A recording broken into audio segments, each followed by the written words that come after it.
Perkins Online, the Thinking Person's talk show. Now here's your host, Wilmot Mutty Perkins.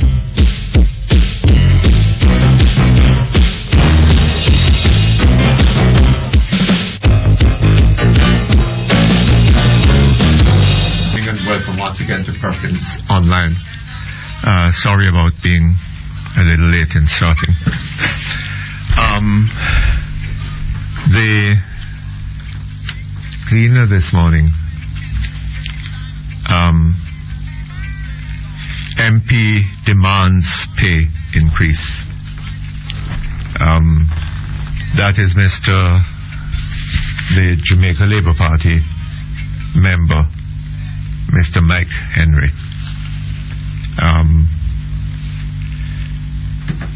Yesterday got up in the Finance Committee, Finance Committee of Parliament, and said that he had not, the MPs had not got an increase in 4 years, and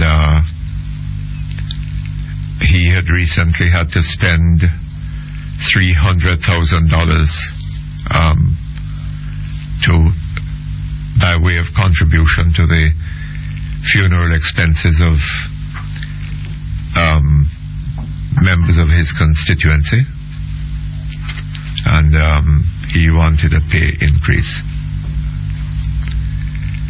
And then the leader of the opposition got up, and his line was that the opposition had made it clear that they would not be accepting any further pay increase until the public servants problem, the civil servants problem, had been dealt with adequately. And I believe, my understanding is that was satisfactorily dealt with from the perspective of of both parties. When I say both parties, the government and the civil servants, in the second MOU. Mr. Golding is also saying that the other condition of them accepting a pay increase, the MPs,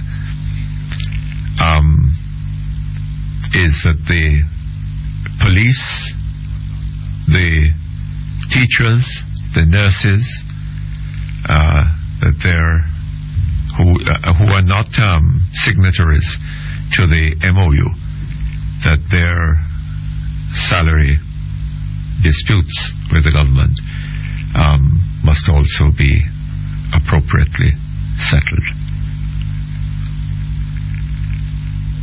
Now, is this a really satisfactory position?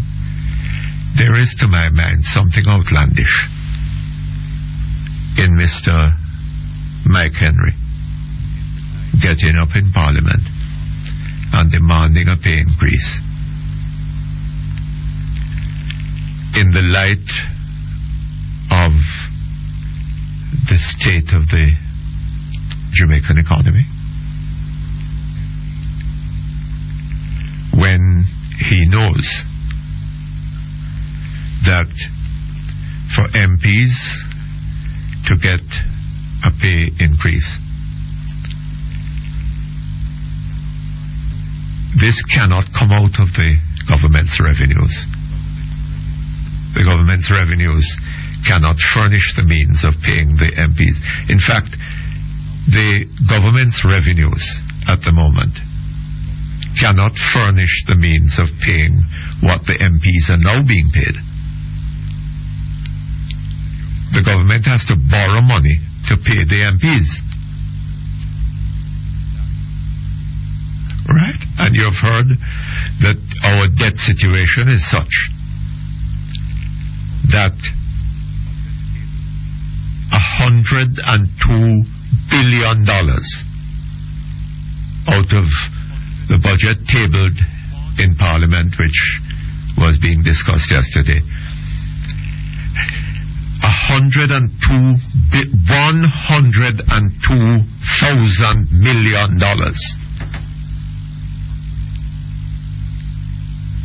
is allocated for paying the interest on the debt.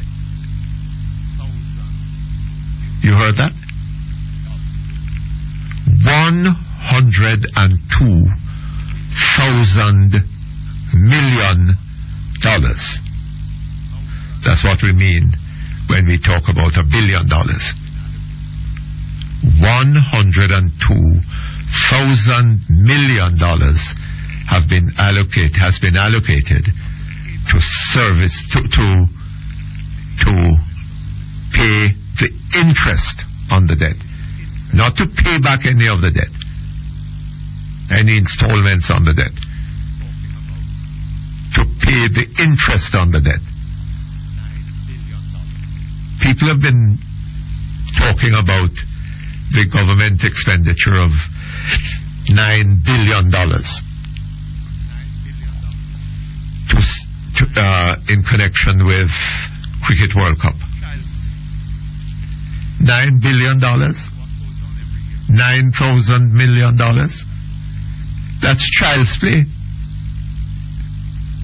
to what goes on every year when the interest on the debt has to be paid.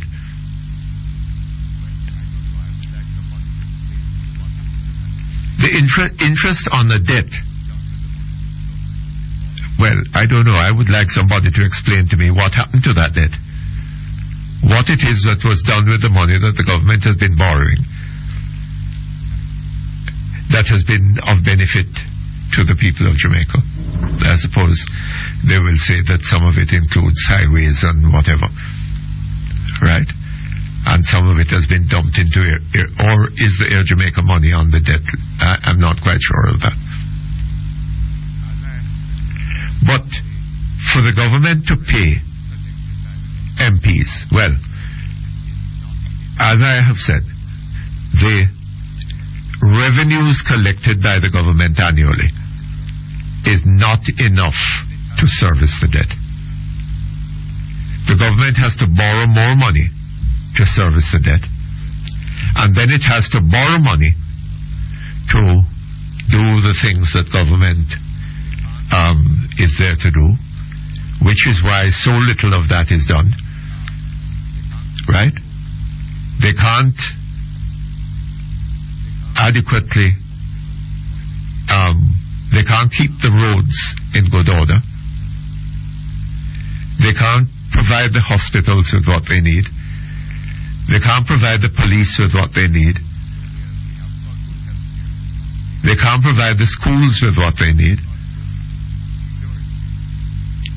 So we haven't got good health care. We haven't got good education.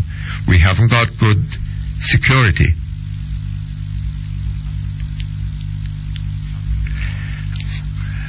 So why should we, as a country, have to be borrowing more money, putting future generations of Jamaicans deeper into debt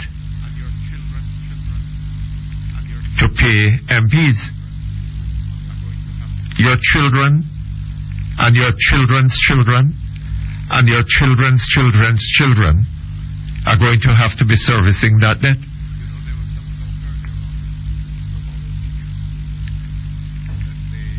What is it that MPs are doing? You know, there was some talk earlier on about teachers, that they should be put on a performance schedule, paid in accordance with their performance. Why should MPs who are involved in the government of the country, I mean, in the widest sense, you know, there are some of them there, the majority of them, who are with the governing party, and they are the ones directly responsible.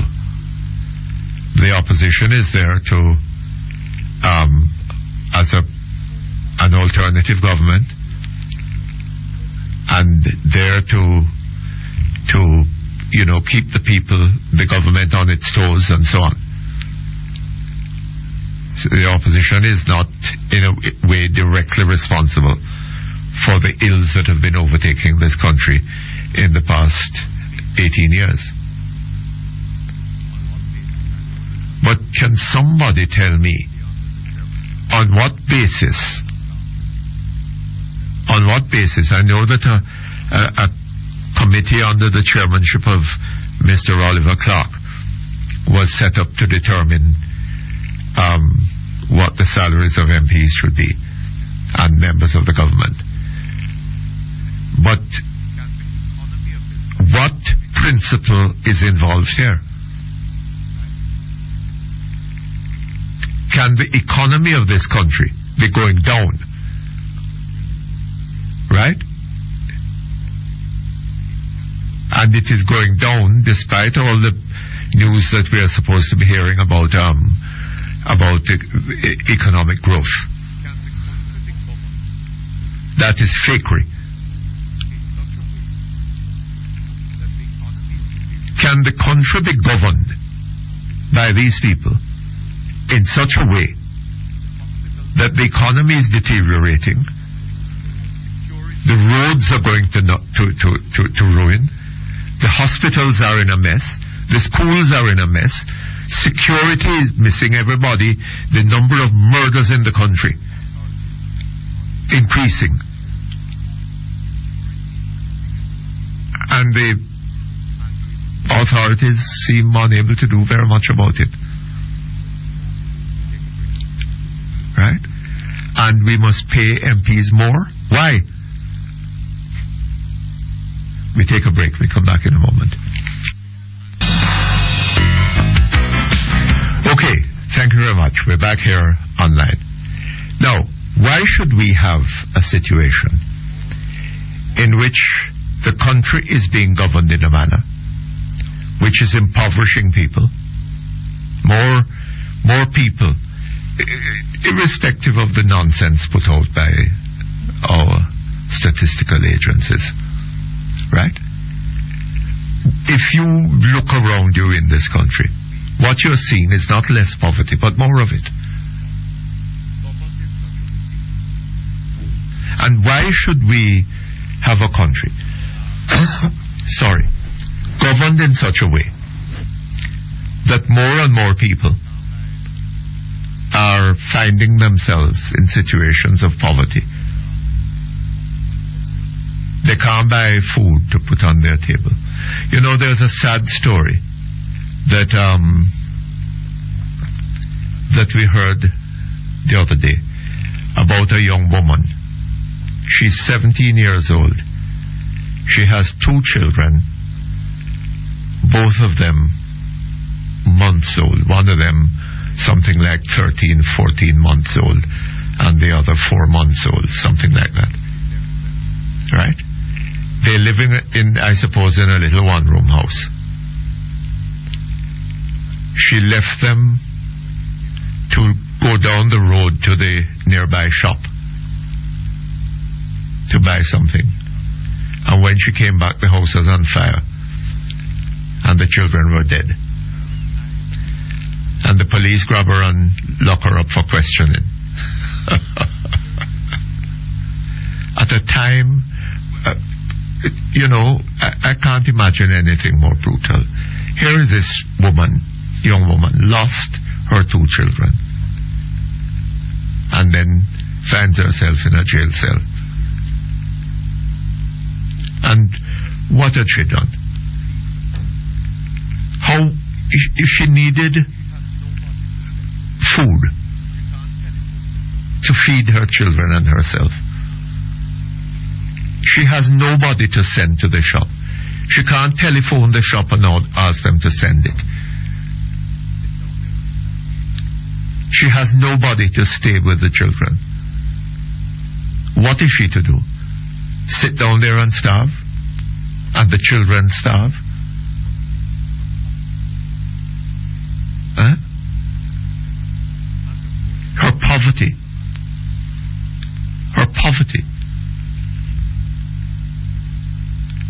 And of course, other matters to do with the absence of fathers and all this kind of thing has put her into that position. Right? And in a country like that, where many people are living at that level, or struggling to live at that level, MPs are going to say, well, our pay must be boosted every so often. That's nonsense. MPs should be paid on a performance basis. Right? We need to have some dispassionate way of measuring the growth of the economy, let us say. And if the economy goes up 10%, well, fine. Put up MPs' pays 10%. Nothing wrong with that. Right? But we can't have a stagnant economy. An economy riddled with inflation. Although Dr. Davis is claiming that they've kept inflation low. All right?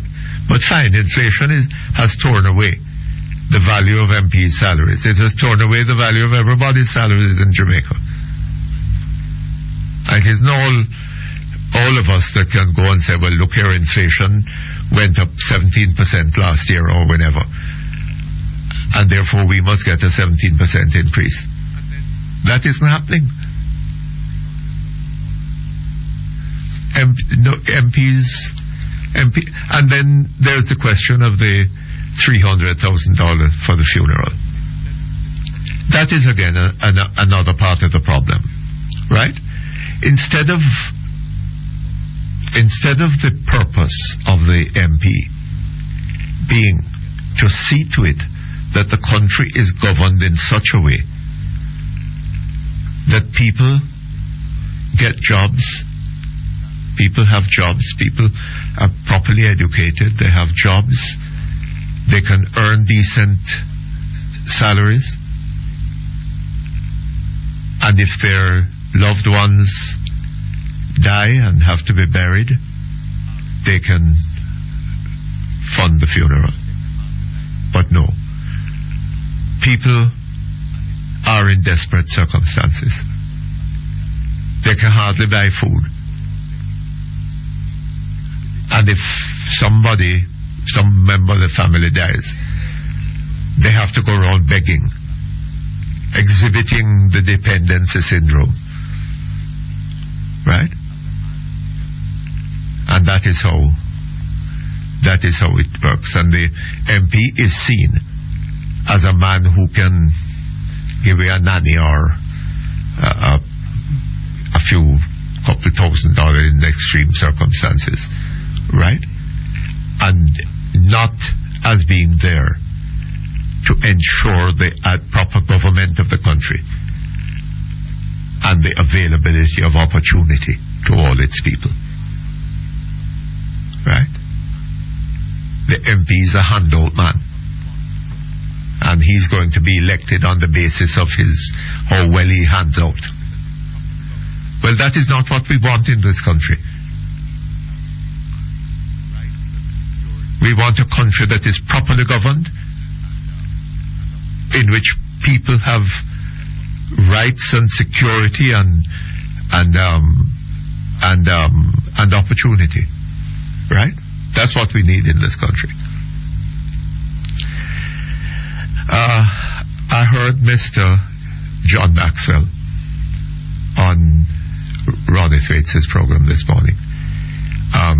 And earlier on he wrote something in the Observer about vandalizing years ago, back in the 1950s, I think it would have been.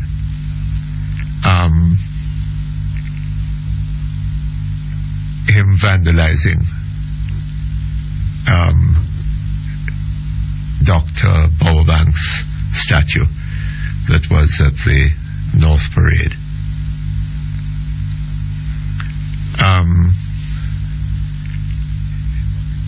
Back in those days, well, at the time, what is now Gordon House, or what was shortly thereafter after it's being built, called Gordon House, built to accommodate the Parliament of the country. My wife was doing a script on the life of George William Gordon for a radio broadcast. And we were discussing this one day at home with John. John was there. And, talking about what she had unearthed in her research.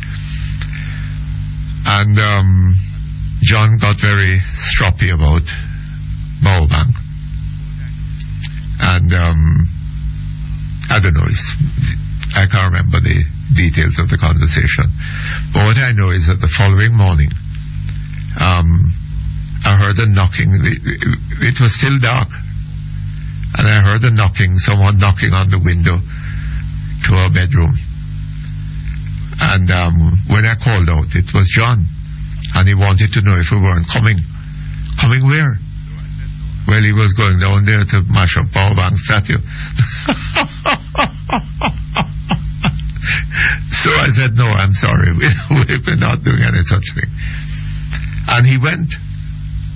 He had company. Well, let's not go into that. And he went and he mashed up Bowbank's face, and eventually the statue was moved. Now, Bowbank, as far as I know, I heard him saying today that it was Bowbank that advised the governor to arrest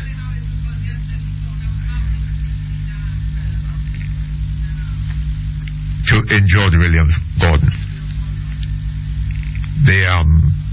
Bowbank advised the governor at the time, Sir Edward Dare, to lock up and eventually to hang, I suppose, George William Gordon. Right? I don't know about that. What I do know is that Bowbank was Custos of Kingston, and as such was present at the arrest of George William Gordon. I also know that whatever the right and wrongs of that Bowbank, Dr. Bowbank, was the man who founded the Kingston Public Hospital for the poor people of this country, and founded also the Bellevue Hospital. And if even he were, granted that he was at the arrest of George William Gordon, I have no objection to his statue being at the North Parade. Right? I think we have a lot of people who are being given a hell of a lot of honors who haven't done for this country what Bowbank did for it. Right? And I keep remembering, years after Bowbank's death, the Kingston Public Hospital was there in 1938. The governor of Jamaica needed an operation, right? And had it done, surgical operation, at the Kingston Public Hospital, founded by Bowbank for the poor people of Jamaica. We take a break. We come back shortly. Okay, thank you very much. We're back here with you online. We have with us Mr. Andrew Holness, the opposition MP. Hello? Yes, Mr. Perkins. How are you? Good morning to you, sir. Good morning. How are you? I'm good. I gather you were here yesterday wanting to yes, I came speak to us, but we didn't get around to it. Right. I appreciate that you gave me the opportunity to come on this morning. That's fine.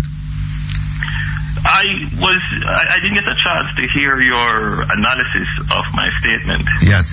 On Monday. But I gather that you were not necessarily in support. No.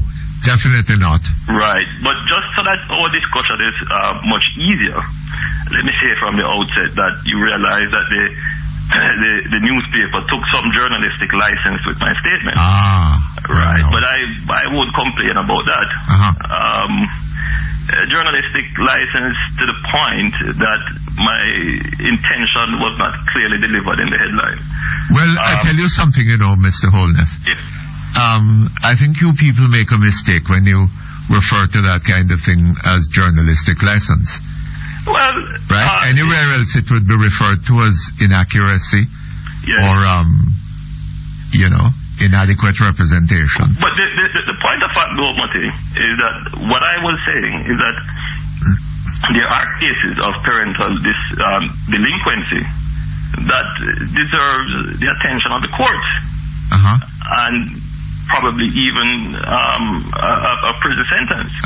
And I don't think that point is controversial. Well, what came across was that you were saying that where children behaved as we saw them behaving at the Kingston Technical School, and elsewhere, that school down in St. Anne, I think it was, where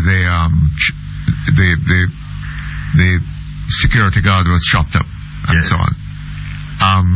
That the parents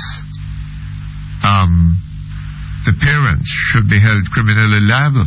That was the not impression. Necessarily criminally liable, but there's a general principle, and I think you would agree with me, Mutty, that the parent is responsible for the behavior of a child.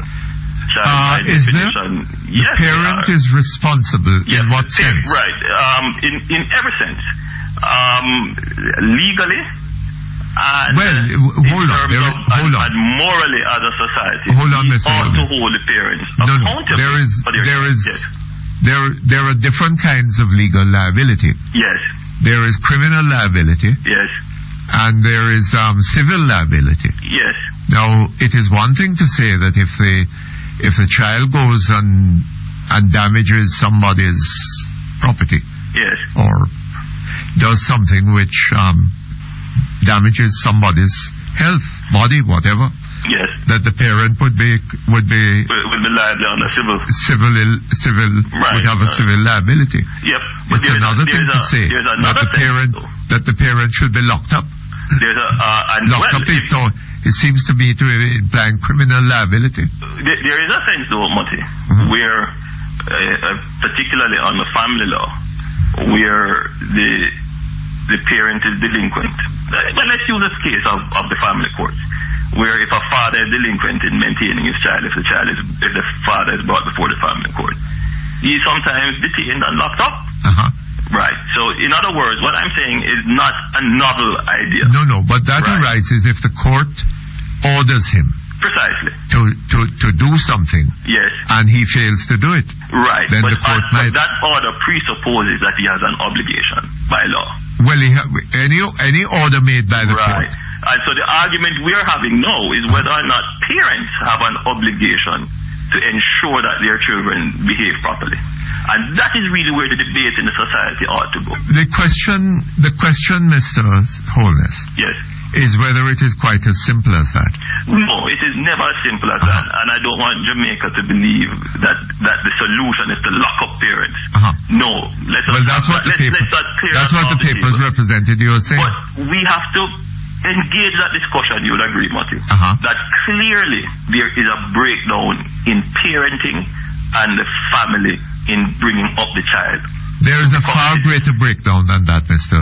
Probably there is, but I want to focus on that specific issue of the role of the parent in ensuring that the children behave properly. I have no doubt that there are greater breakdowns than that. The ability of a parent, in the first place, the ability of a parent to discharge his and her responsibility to the upbringing of that child is going to depend upon factors over which the parent doesn't entirely have control. That is an argument that has credence. Clearly, if you don't have a job, if you are under serious economic pressure, then parenting becomes a greater challenge. But that argument is obviated in other societies. Is what? That argument loses credence in other examples, put it that way, of societies that have other social structures and institutions that reinforce parenting. In other words, yes, you're right. Yes. That parenting becomes far more challenging the harder the economic circumstances. In fact, and you could even argue it, that even when economic circumstances become very well, that you have a job and you have all the money, parenting can also break down too, because people focus on material things and their jobs and lose sight of parenting their child. Yes. The critical thing in parenting, though, Mutty, is the institution of the family, the structures in the society that support it, and the policies that the state takes towards it.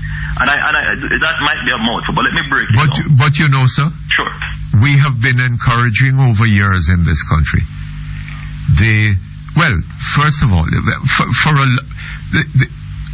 when I was a youngster, you see, I knew couples who were not married, right? Yes. They lived together in what was called, mistakenly, common law unions. Yes. Right? But they did so for years. Yes. They brought up children. They had children. Right? They were together for years, like any married couple. Yes. Right? And that was a pattern that existed in Jamaica.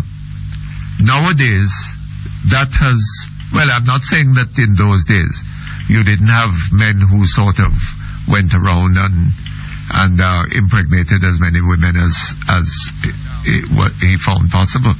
But this is now the commonplace thing, right? Yes, Mutty. And that has been not discouraged by political leadership. I mean, you'll remember that Mr. Manley,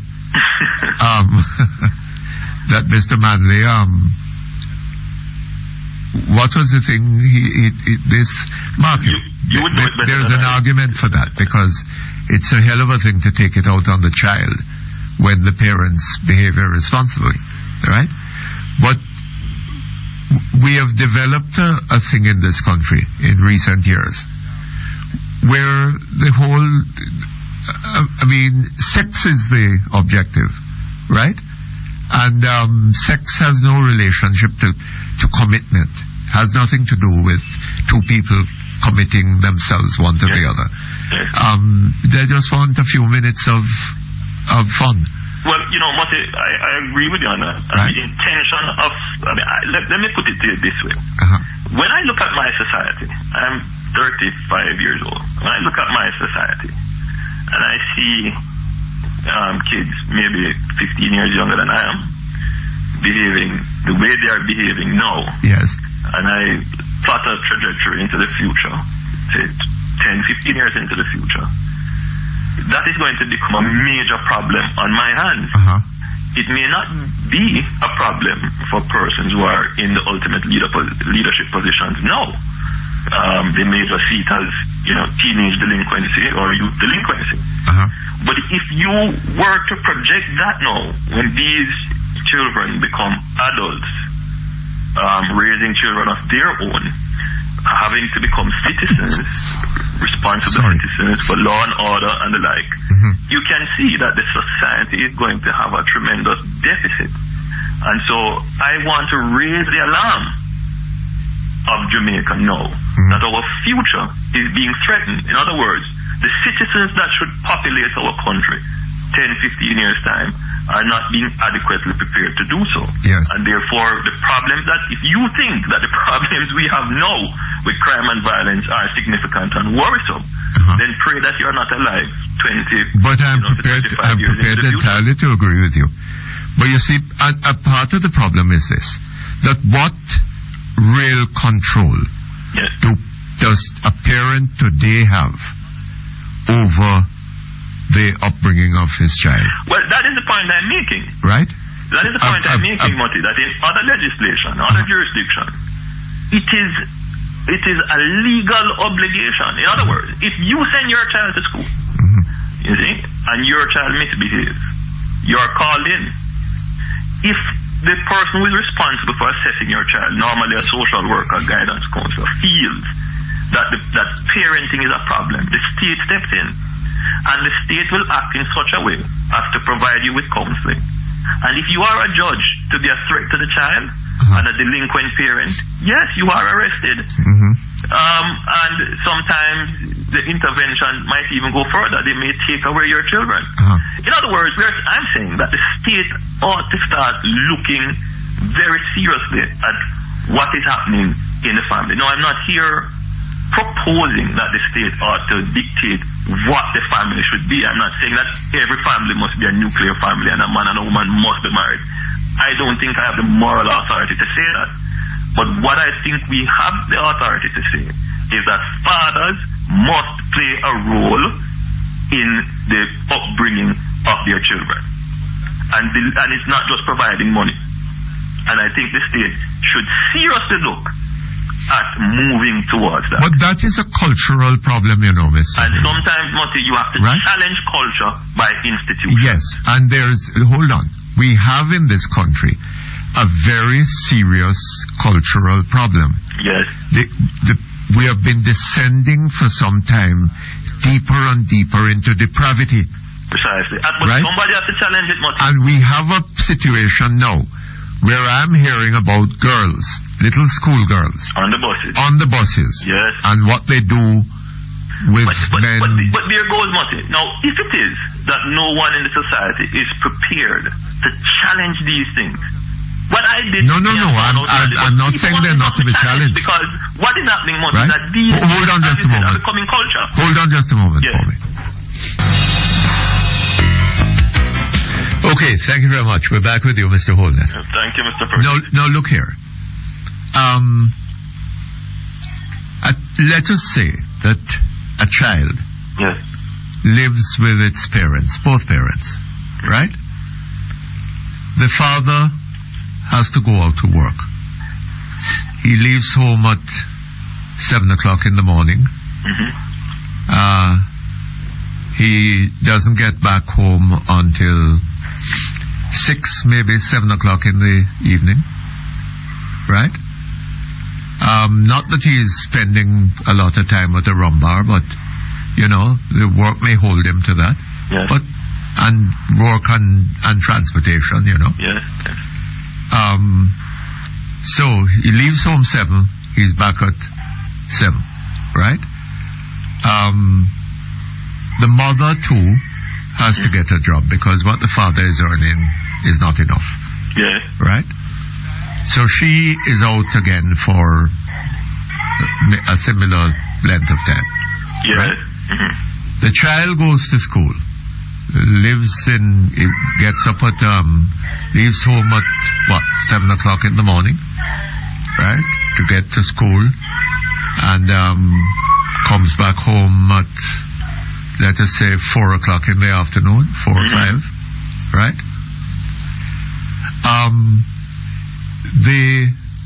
It does its homework and so on and goes to bed at 8 o'clock at night, right? How much time really does it have with that parent in a day? Very little, and I suspect that may be the situation of many Jamaicans. I beg your pardon? I suspect that may be the situation of many Jamaican families. Yes. No, but the point of fact is that not all, in other words, there are people who will be listening to your Mutty and say, that is my situation, but my child does not. My child what? My child does not behave in a reprehensible manner. No, hold on. That child is encountering other people out there. Yes. Right? Other people, other children in school, other adults in, maybe some of them teachers at school, some of them people on the bus, whatever. Yes. Right? And that child is being influenced by a pervasive culture, right? And particularly depending also on where it is from. Yes. Right? The child from the so-called inner cities. Yes. Is accustomed to violence. It When it is in bed at night, it hears guns barking, and it knows what that is about, and it comes up in a culture of violence where if you mash a man toe, I'm going to draw him gun and shoot you, and all this kind of thing. Right? And a lot of people have increasingly in this country a sense that the availability of justice is a matter of having a gun and being able to shoot somebody, right? Because they can't get it otherwise, right? Increasingly that is the case. Now, all of this violence is not unassociated with politics. Politics has helped to create this environment of and culture of violence in this country, right? And the children can't be made immune to this, impervious to it, right? I'm glad you raised that argument, Mutty. And hold on. And what you see the children now doing in the schools, right, is an extension of the violence that they have been seeing around them for years. Without question, it is a reflection. But we are not impotent, and culture is not a monolithic phenomenon. In other words, culture changes, and the way in which culture changes is by, first of all, most important factor, leadership. Yes. And institutions. And that is where Jamaica is failing really. A lot of people blame the politics, blame the economy. Well, if you look at politics as an institution, then you begin to have a better understanding that the institution of politics may not have played the most positive role that it could have played in the development of our society. Yes. If you look at let's just say, the family as another institution in the society, then you begin to see, well, that explains why some of the children are behaving badly in class. If you look at the economy as an institution that rests upon all the others, politics, the family, the church, the security and justice, then you begin to understand why our economy is not growing. In other words, people analyze our situation upside down. They start from the economy and work back, but really you have to start from the other institutions, the family, your justice system, and all those other institutions, and work forward to your economy, because your economy is a function of these things. In other words, if it is that our family is not bringing up our children in the proper way, not giving them the proper signals such as respect for law and order, respect for public property, important things such as accumulation over spending, and parents do that. Parents send the signal of, preferring to give them a nice pair of shoes and fancy hairdo rather than sending them the signals that you need to accumulate and, save and accumulate in order to become wealthy. But you're asking them to go against the grain of the culture. Yes, and to get that to happen, Mutty, the society requires leadership. So we have institutions that don't have proper leadership. If it is that we had proper leadership, let us say, and I'm not saying leadership at the political level now, but even in the family, if one mother says, this is how I'm going to do it, and then we have that replicated right around the society, and fathers begin to say, this is the way to go. I'm going to teach my child not to spend so much, to accumulate. I'm going to teach him to respect law and order. Then you begin to see a difference. Now, clearly, you need national leadership. And I said it on another program, that leadership is the short circuit to enforcement. If you have good leadership, then people will comply without the need for enforcement. But there's another thing that you're missing. One of the things that was not emphasized in the Gleaner statement about the need for positive leadership now in our nation. Yes, Mutty, you were saying. Right, and that to me, that's a critical thing. Let me tell you something. Yes. What is called morality, you see? Yes. Good and bad and so on.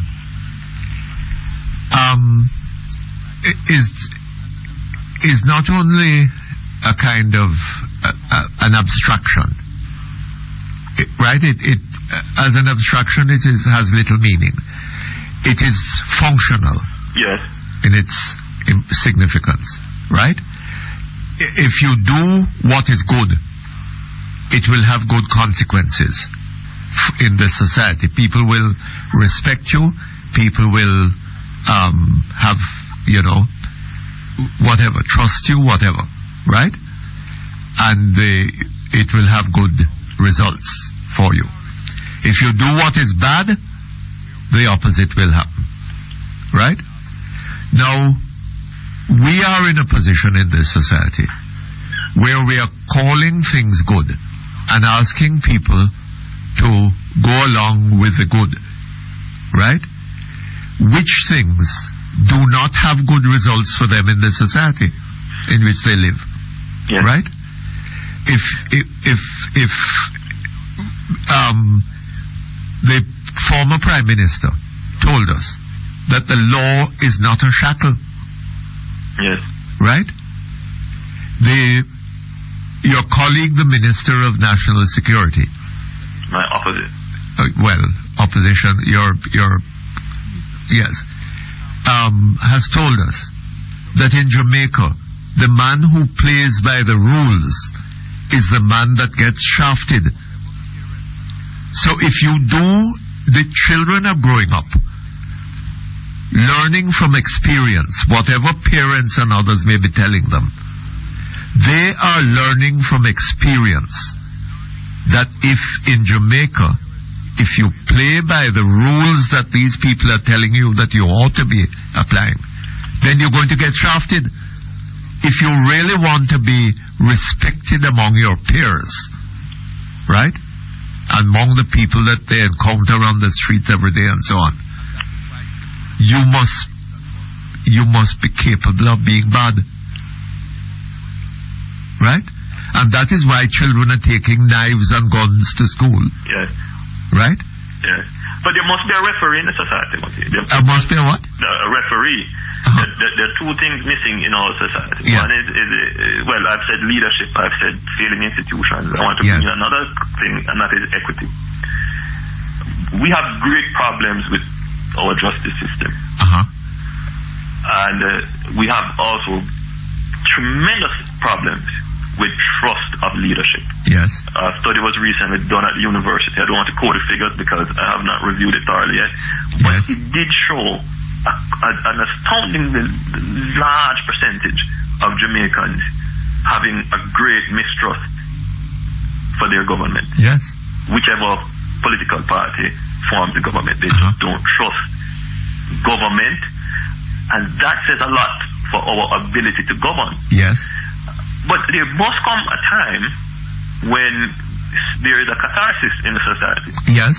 Where somebody, some institution, or maybe an act of God, a tragedy, that brings the nation together to saying, well, it is in our best interest to start trusting. Because there is no trust, government policy has very little credibility.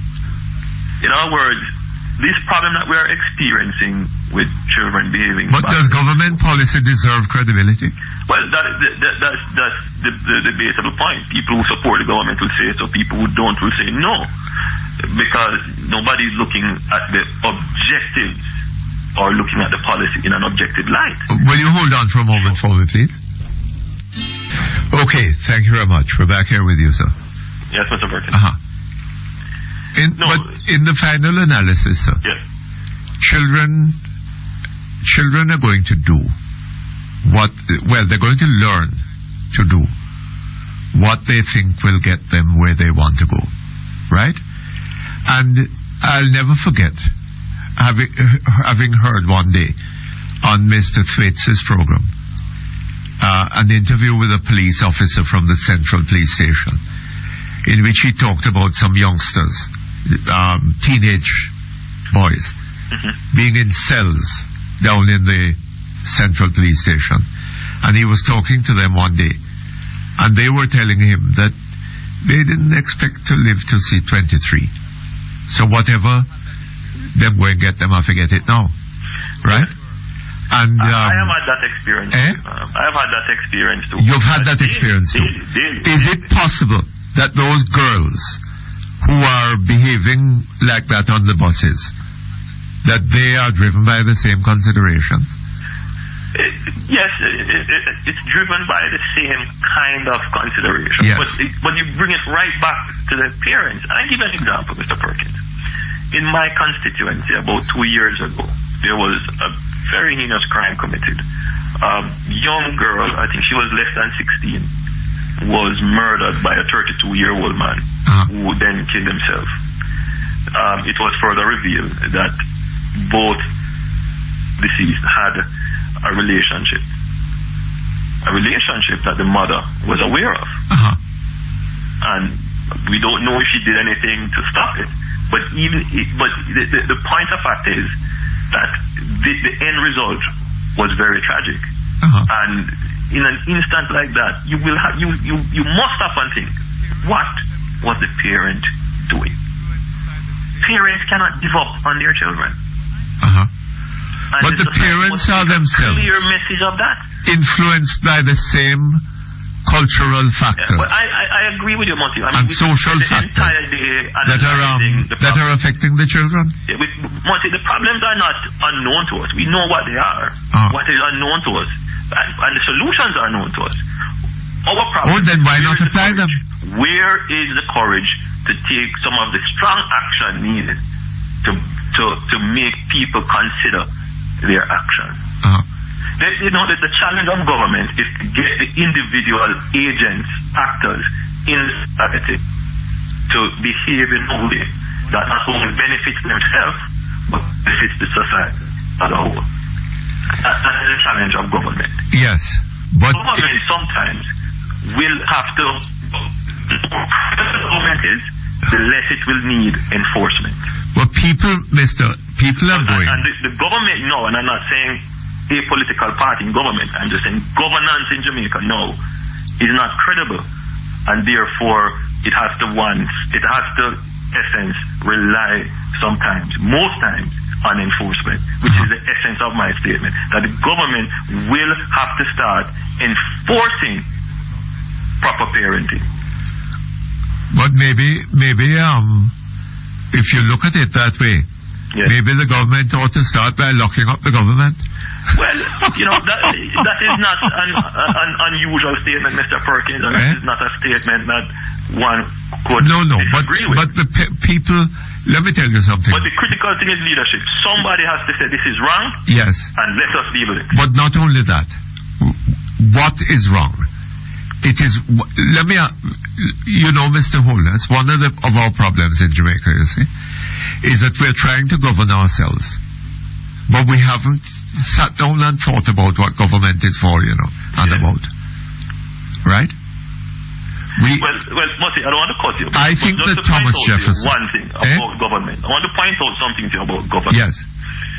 About a month or two ago, there was a story on BBC of a mother who was brought up before the court for overfeeding her child. Yes. Her child was overweight. And they threatened to take away the child from her because her parenting was putting the child's life at risk. Where was it? Jamaica, in the UK, in Britain. We in Jamaica would laugh at that. Yes. But it is a different standard of morality and expectation that is operating here. We need to be moving towards an expectation and a standard of morality where our children are protected and we have high expectations of them. But they go further than that. What is happening in Britain, sir, is that the means exists to give the child adequate nourishment, right? What is happening is that in this case, this woman is overdoing it. Here in Jamaica, many parents, if not most, haven't got the means of adequately nourishing and caring for their children. That is right? so. And that is because of a failure of government. Right? Yes. In many respects, that is so. And we are putting blame on families when the blame ought to be put on government. Because if you go by what Thomas Jefferson said in the Declaration of Independence, and I know no better definition of government, right? Government exists to secure the rights, the God-given rights of people to life, to liberty, and to the pursuit of happiness. Yes. And that is not what is happening by government in this country. I wouldn't argue in extremes. In degree. No, I wouldn't argue in extremes, in absolute. I would say to a significant degree that is not happening. But it does not seem to be the purpose of government. Is that the purpose of government in Jamaica? One of the problems we have, Mutty, in Jamaica is that the purpose of government is unclear. In our 40 years of existence, we didn't start off as how the United States and maybe other countries started off with a very clear-cut understanding of the role and function of government. Yes. And more than that, the United States started off with the principle well-grounded in its elite. And by its elite not only being true to those principles throughout the centuries of their independence and making it not just an American thing, but an ideology which they want to extend and spread abroad, the Jamaican elite, as in many respects, I don't want to say betrayed, but failed the people who were not so endowed. And so you really find a kind of elitism and selfishness in Jamaica. Those who have really don't care for those who don't have. That is quite true. That is the system of the plantation, right? It is the system of the plantation, and it is the hierarchical system of our society, and that has to be challenged. That has to be challenged, yes, but it mustn't be challenged in the way in which it was challenged in the 70s, where you just seek to arbitrarily redistribute. And that is the cause of our problems, right? Blaming it on the parents is not going to help us. Right? I disagree. What we need to do that there is a specific problem and there is a specific solution.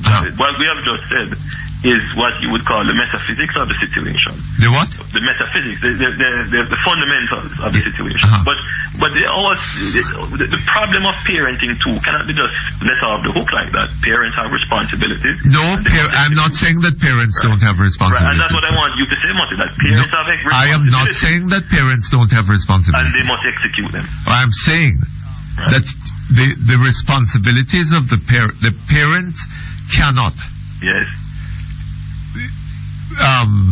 It would be a Herculean task. Well, as I said earlier, the economic situation makes parenting more challenging, but certainly not impossible. It's not just the economic situation.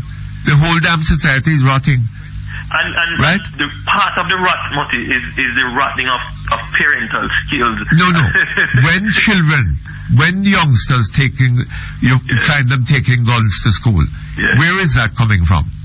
Well, one could ask, that is where is from the parent in that? No, hold on a little bit.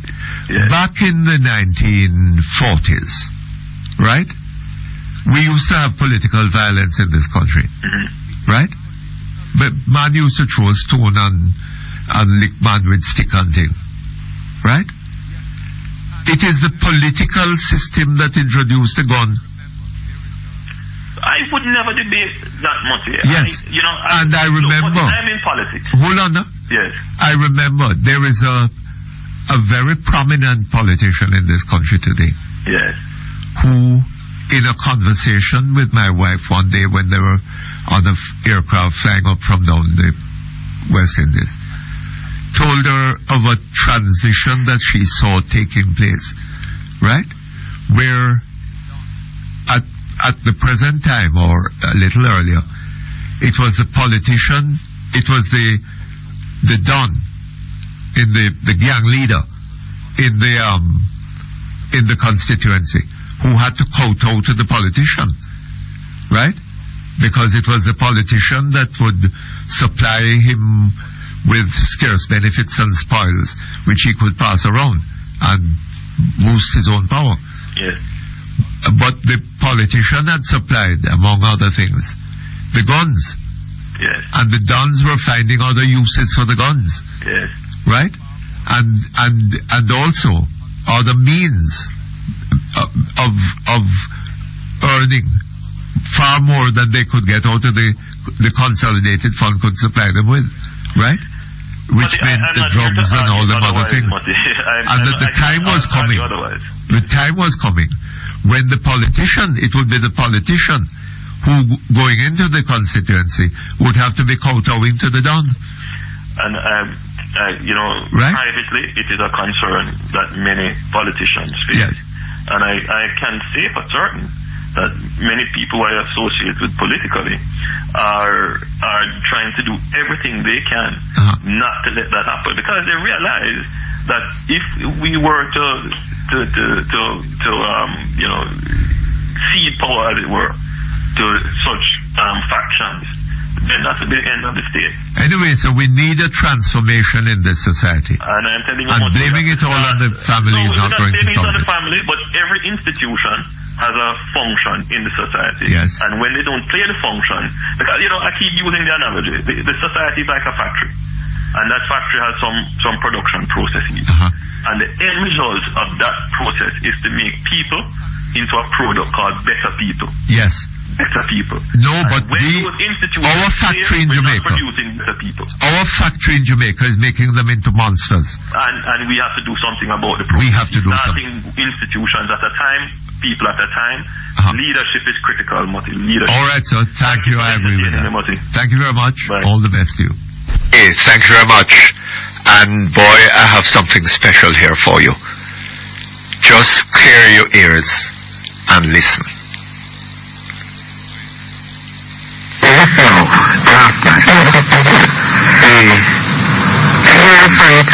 Our visit to the People's National Party's celebrations of the Prime Minister's first year.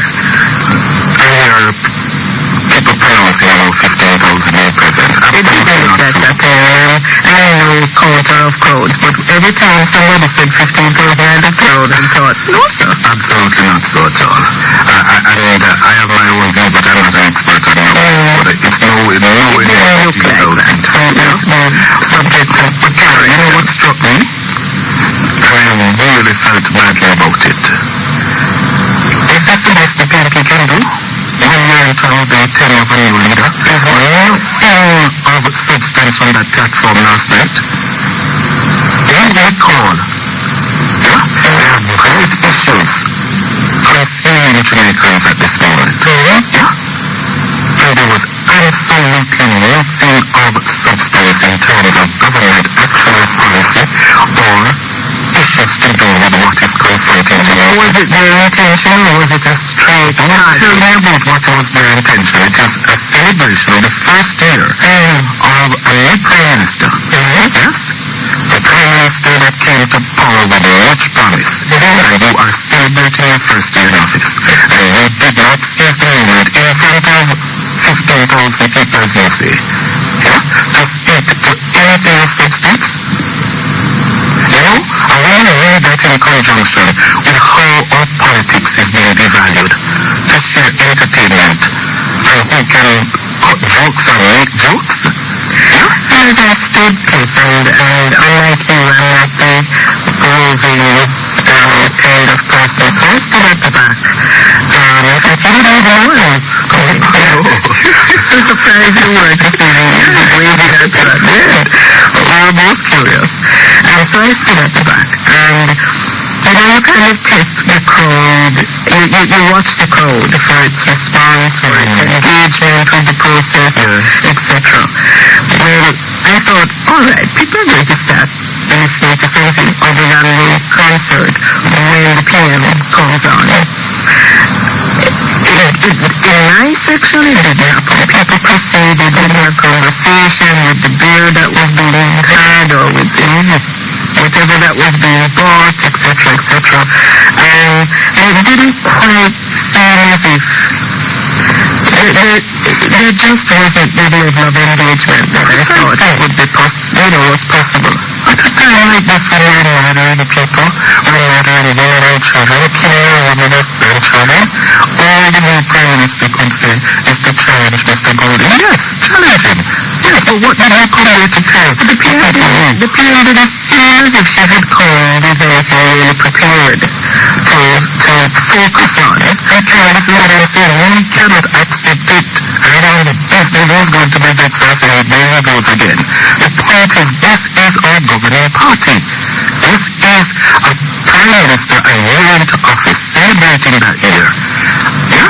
And for the 2.5 hours I was there last night, Mutty Perkins, he was. There's absolutely nothing of substance. From the prime minister, and one of the chief ministers who were there, including the national security minister. One of the things that perhaps would be pointed to we in India now will have to make up our minds if we're going to continue to give airplay to political platform speeches. That is really alright. Maybe it was intended to also demonstrate the thought in the People's National Party, because you would never know that there had been a previous presidential race from Peter Phillips's endorsement or recollection of the PM or Maximilian Wilson's. Actually, it was her introduction of the PM. All the former factions lined up to give her support. And perhaps to their credit, that was our show. Maybe that's what was intended to be our show. We can't accept that. I cannot accept that. I as a citizen of this country cannot accept that from my government and my prime minister. I'm celebrating a year in office. The first public rally. I have to celebrate that. And then what I don't expect to achieve. If I don't want achievements, talk to me. Encourage me as a Jamaican. Huh? You think it's all right and good and talk to all of that everything good. Fine. But then, get on with the job. Huh? Do I have to accept that? Okay, there you have it. Yes, I'm sorry, the quality of the tape is not as good as I had hoped. But that was Cliff Hughes and Carol Narcisse on Nationwide yesterday evening, talking about the Prime Minister's the party in the car park at which the Prime Minister's first year in office was being celebrated. They obviously were not impressed, neither with the crowd that was there, nor with what the Prime Minister and her other lieutenants had to say, including the particularly mentioned the Minister of National Security. Pure emptiness and nonsense. That was their opinion of what they saw and heard. Okay, hello? Hello? Hello? What's going on? Don't tell me that. Hello? Hello, Mr. Perkins. Hi, hello, sir. How are you? Okay, Pins. Not too bad. Yes, sir. So, listen, you know, so me just get ready and I go home. But that tape have to make me turn back and call you, man. I really to say, I am not the only idiot. Mr. Perkins, don't you believe me could give a better speech than that? Well, if me give a speech for your man, should I give me a wealth? should I give you a credit card? What do you, Mr. Perkins? No. You were there? Mr. Perkins, I'm surprised at you. How you mean? Mr. Perkins, not even you. Me would have come there to listen. Me listen you on the radio. Me television. Me no have no time. Me no fit in on them the bracket. How can you go into a place which you is not a curry goat nyama? Therefore you is not a wanga goat, white rum drinker, or a politician. What am I going there to do? Well, apparently you could get a beer too. A beer? Well, I tell you something. I had a tenant rich do our selling. And if they would not kill her with anything, then come and take. Don't pay. Water, them could have carried water with them. And they would have drink out all the little water that she buy. And not getting no pay. But look here, apparently the crowd was not in the least impressive. You see, that's why I put in at the car park. Anybody turning. So it have to put a car park. Anyway, let me tell you something, sir. You know when you run out of life? When you run out of life, when somebody tell you lie, Mr. Perkins, it's easy to know. That's why nobody cannot. There's plenty time people come to me and say, tell Mr. Perkins such and such. Me say, you can call him, me give them the number. For when I was not, me not there at the place and see the things. And when you ask me what time it was and what spot it up, me can't tell you. Anything me tell you is what me know. You understand, sir? Yes. Mr. Perkins, you know, I was telling somebody yesterday, if them remember in the 70s, when a tape go to RGR by the opposition leader, Edward John Philip John Thiago, and when the PMP had go there and take away the tape that it shouldn't broadcast, and if you remember that, them people here, I don't know them are bully and Jamaica people. The one that got people, them don't see them as a bully. They see them as a, we want a 5-term. Only term we want, you know. We don't want nothing for Jamaica, we want term. I see. So I don't know if the term can put in a pot. After almost $1 trillion worth of debt. Yes. And people still are tell me, Garbage, you are tell me what you are going to do. What you were there at 30 years now since seeing the Prime Minister in a politics. Why she don't celebrate the 30th year? She should do that. Well, she's not even celebrating the 1 year very well, so maybe but in a celebration, they come there to let them see the dress that she have on. Is that so? Probably had that. For she can dress, we know that. I give her credit for the dressing. All right, so thank you very much. Okay. All the best to you. We take a break. We come back shortly. Okay, thank you very much. We're back here. Hello? Hello? Hello, Mr. Perkins? Yes, good afternoon, sir. Good morning, I beg your pardon. Well, yeah, it's good afternoon where I'm at here in the state, and good morning where you are here in Jamaica. All right, then. Yes. I was listening to your conversation there with the gentleman, a great conversation as far your conversation on the behavior of children in Jamaica. Yes. And I agree with you 100%. But let me add this to the equation. I didn't hear that gentleman that you talked about. The media, the media have a lot to do with how these children are acting today. I was happening to listen to a radio station, I won't call the name, over the weekend, and the music they were playing, I was shocked. The type of music they were playing. Yes. When you talk about girls is doing what they're doing in buses, these are the reason why. Don't be shocked. If you're playing those kind of vulgar music on station and radio station, kids are gonna think it's okay to do these things. Yes. And don't forget the proliferation of cable TV in Jamaica. Now you have so many different stations. So many stations, certain places in the US they don't even show some of these stations.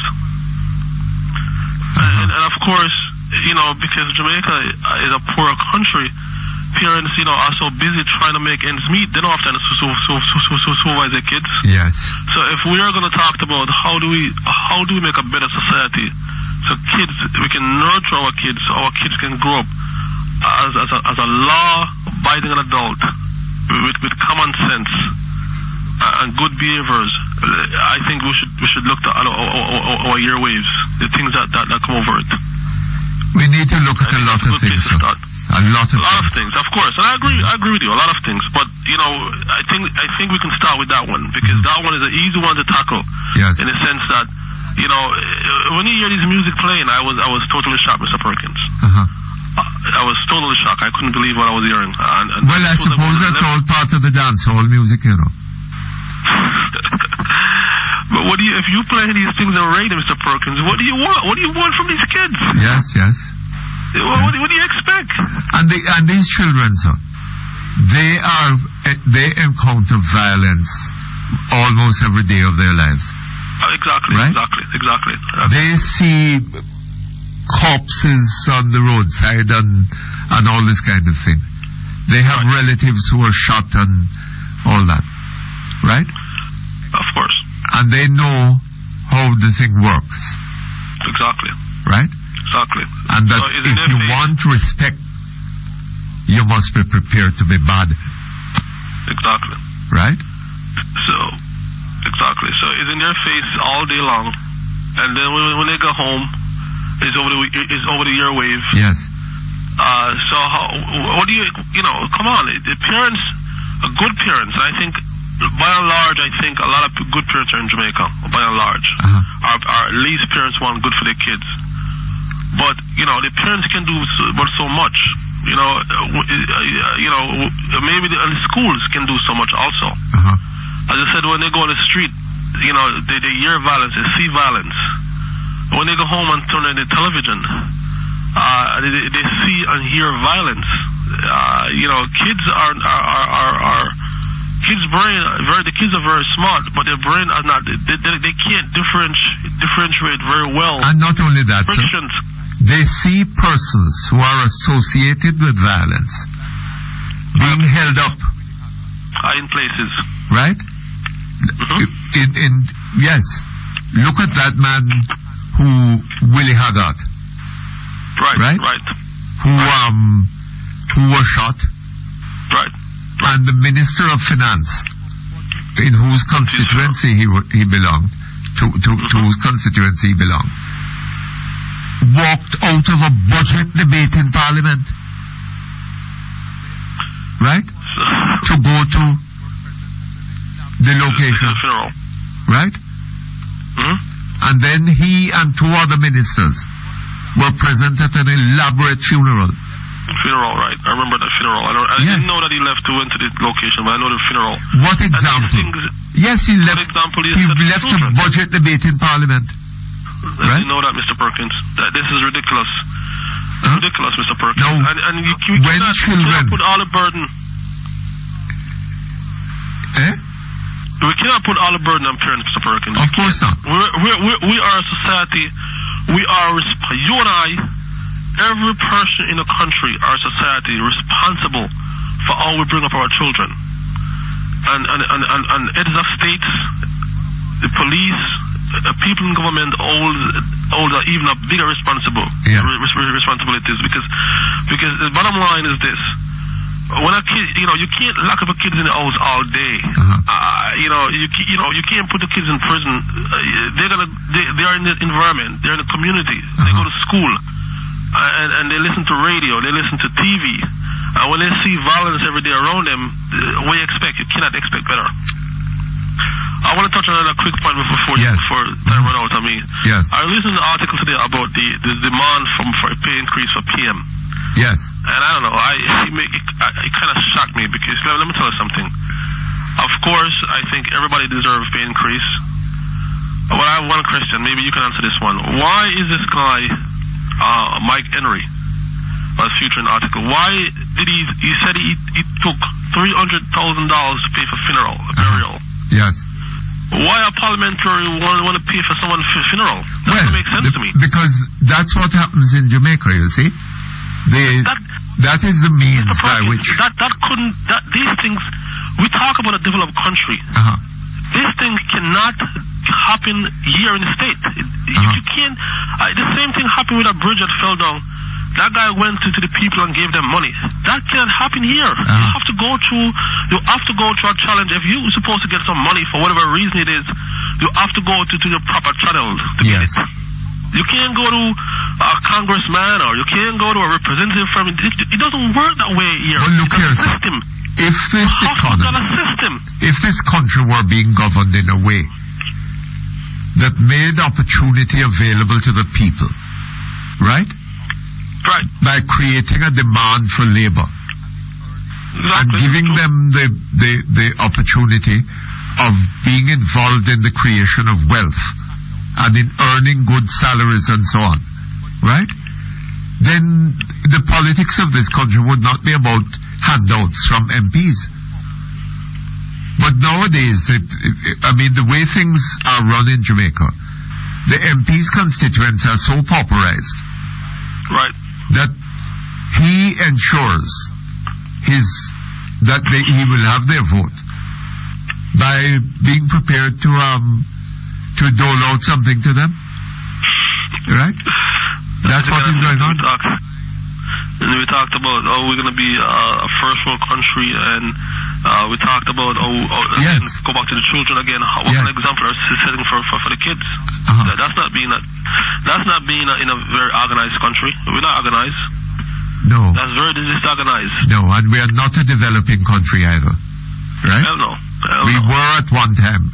We are not now. Hell no. And one other thing, quickly. These, again, as I said, when I looked at the money they're making, of course, I could say yes, they need a pay increase. But I wonder if they know, from my calculation, they're making 7 times what the regular Jamaicans are making. Yes. They're making 7 times what the regular Jamaicans are making.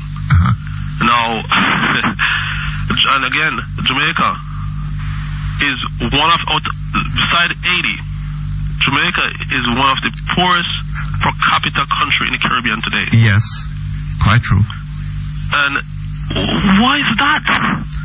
Well, because the primary reason is bad government. Bad government, Mr. Yes. Perkins. Bad government. I mean, when you look at the resources that Jamaica yes. The resources that are in Jamaica. When you look at the proximity of Jamaica from the U.S., when you looked at the language barrier is not there, like, for example, the language barrier that's in Dominican Republic. Yes. We don't have a language barrier in Jamaica. Yes. Jamaica, should be number 1 earner right now in the Caribbean today. That is quite true. No question about it. I know we can do better. I know it can be done. Mr. Perkins. Yes. There's no doubt about this. It can be done. All we need is good government to redirect the country where it needs it. Yes. Hold on just a moment for me. Okay, thank you very much. We're back online. Hello? Hi, Mr. Perkins. Yes, I'm here. So, as I was saying before the break, I know Jamaica can do better because of all these things that are in place. That's an interest of Jamaicans to do better. You know, it's a shame to know that we are at the bottom of the list. Look at a country, for example. Look at a country like Barbados that doesn't have backside. All they have is sugarcane and tourism. But the regular. But look here, sir. Man. Look here. Switzerland had very little in the way of deposits of any kind, you know. Right? Of course. That's how they got into the watchmaking business and other things like that. Right. And look at Singapore. Exactly. All it has is sand. Exactly. Right? Exactly. And there are other examples that one could. It is the possession of valuable deposits in the ground that makes a country wealthy. It's what the people do. Is what people do. And Yes. people is the biggest and the most valuable commodity any country can get. Absolutely. Right? And we are taking our people, sir, our most valuable asset, and turning them into monsters. Right? Exactly. And our military leader said some time ago that it is no use concentrating on the gunmen, right? While we leave open the factory that is manufacturing them. And he's absolutely right. Well, Mr. Perkins, I heard you said it in this program, I think last week. You said, somebody came and talked about crime and violence, for example. And you said, people have tamed crime and violence other places in the world. And you said New York City, and I can contest to this because I've been living in this country over 20-something years now. Yes.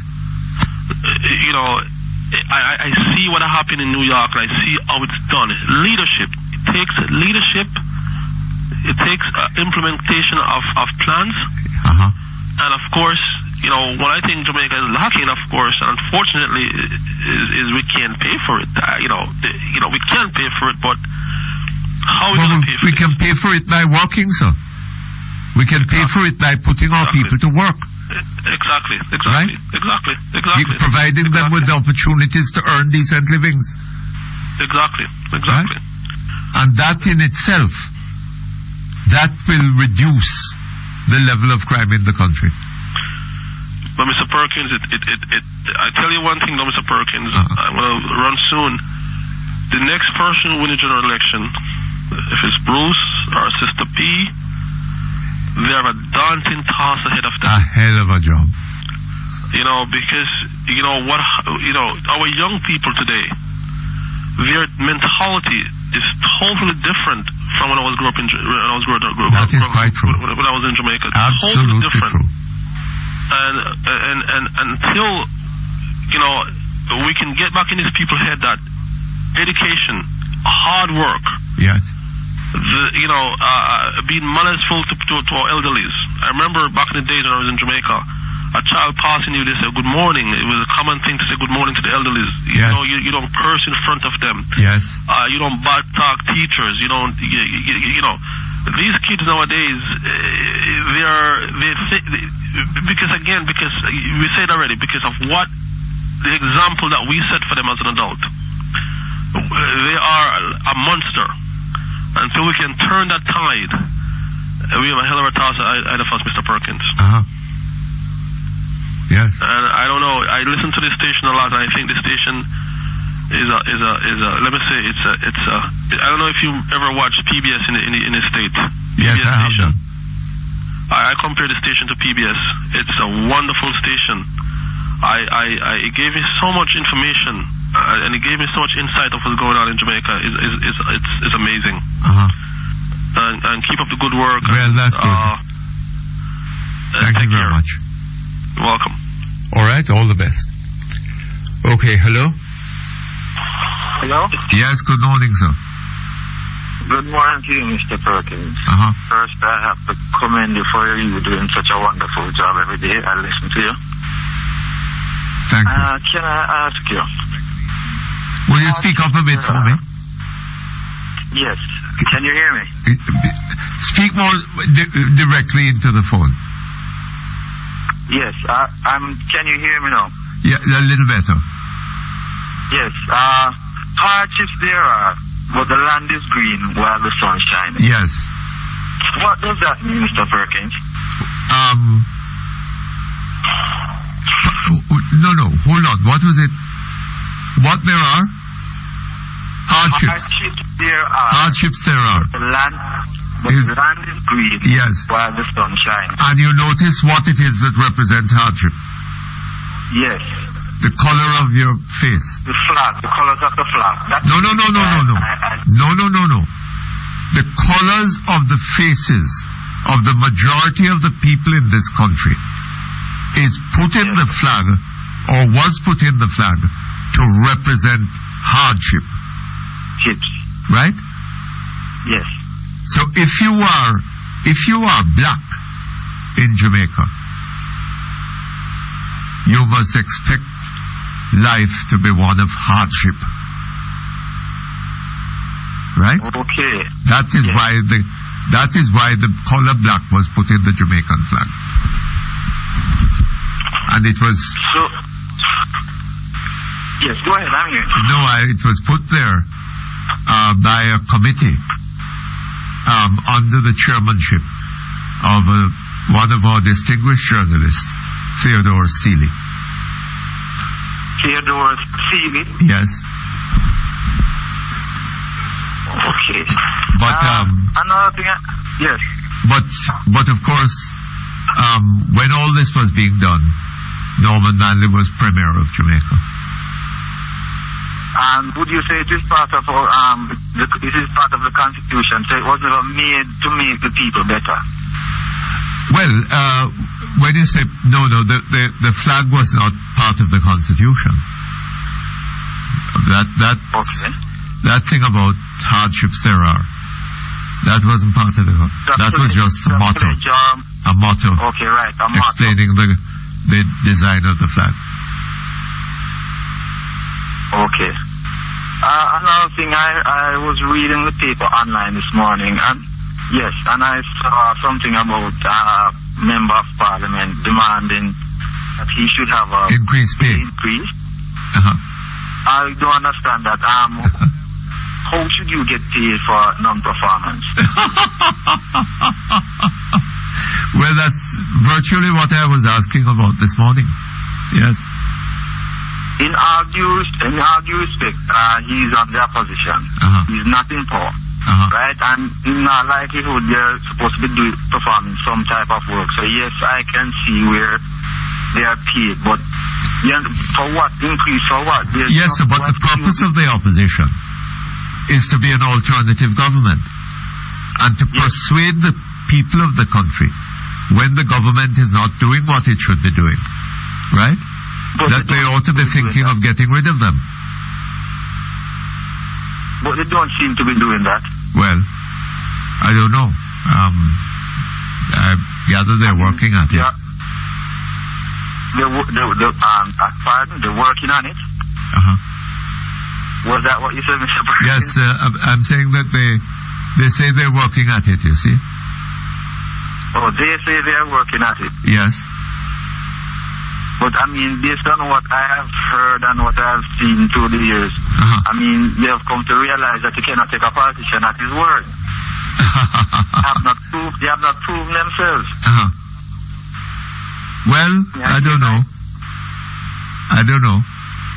But I have no doubt that they're working at it.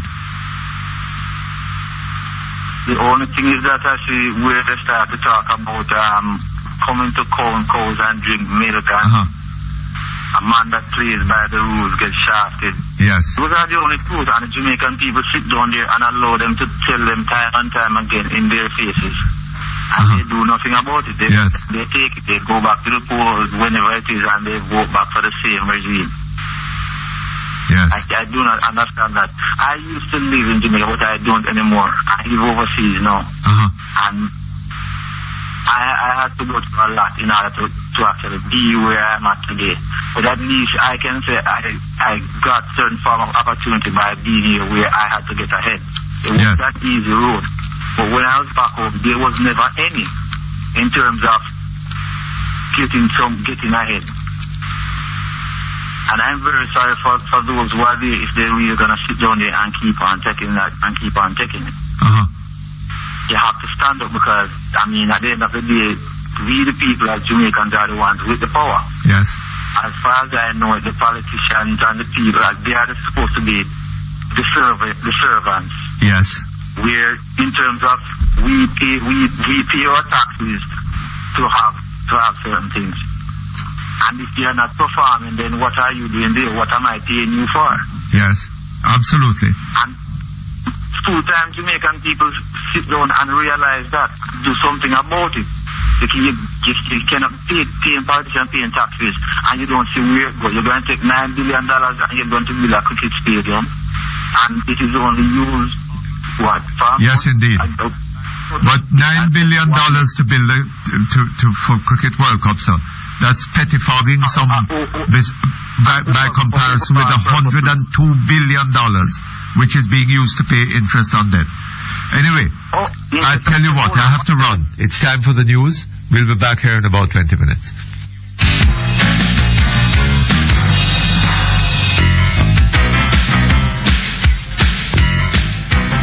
Okay, thank you very much. We're back here. Yes, Mr. P. When they prodded the world-class finance minister, what came out in the conversation is that CARICOM signed on behalf of all the colonies. Yes. CARICOM. This country is being run by CARICOM. CARICOM decide what we do. And it came out that Mr. Mullins asked a question. Well, in fairness, we are members of CARICOM and we participate in the making of that decision. And we participated. Yes. And nobody conveyed that to us, the people of Jamaica, that we are going to be called upon to spend $9 billion and more for World Cup cricket. That $9 billion is a trifling sum, you know, sir. It's a trifling sum. When you consider... To a little impoverished country like this? Well, but when you consider that this little impoverished country is paying $102 billion as interest on the debt. Yes. $9 billion is a trifling sum. It's a trifling sum. They seems to believe that. And we doling out money like we're a little rich country. But look, you know, sir, Trelawney. Hold on. Rich man don't throw away money, you know. I don't believe that either. I don't believe that either. That rich man throw away money? I don't believe Bill Gates throw away his money like that. No, sir.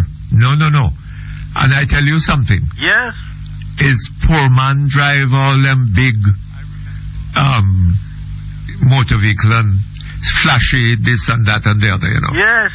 Right? Yeah. I remember years ago when I was a youngster working at the Gleaner. Yes. Right? Yes.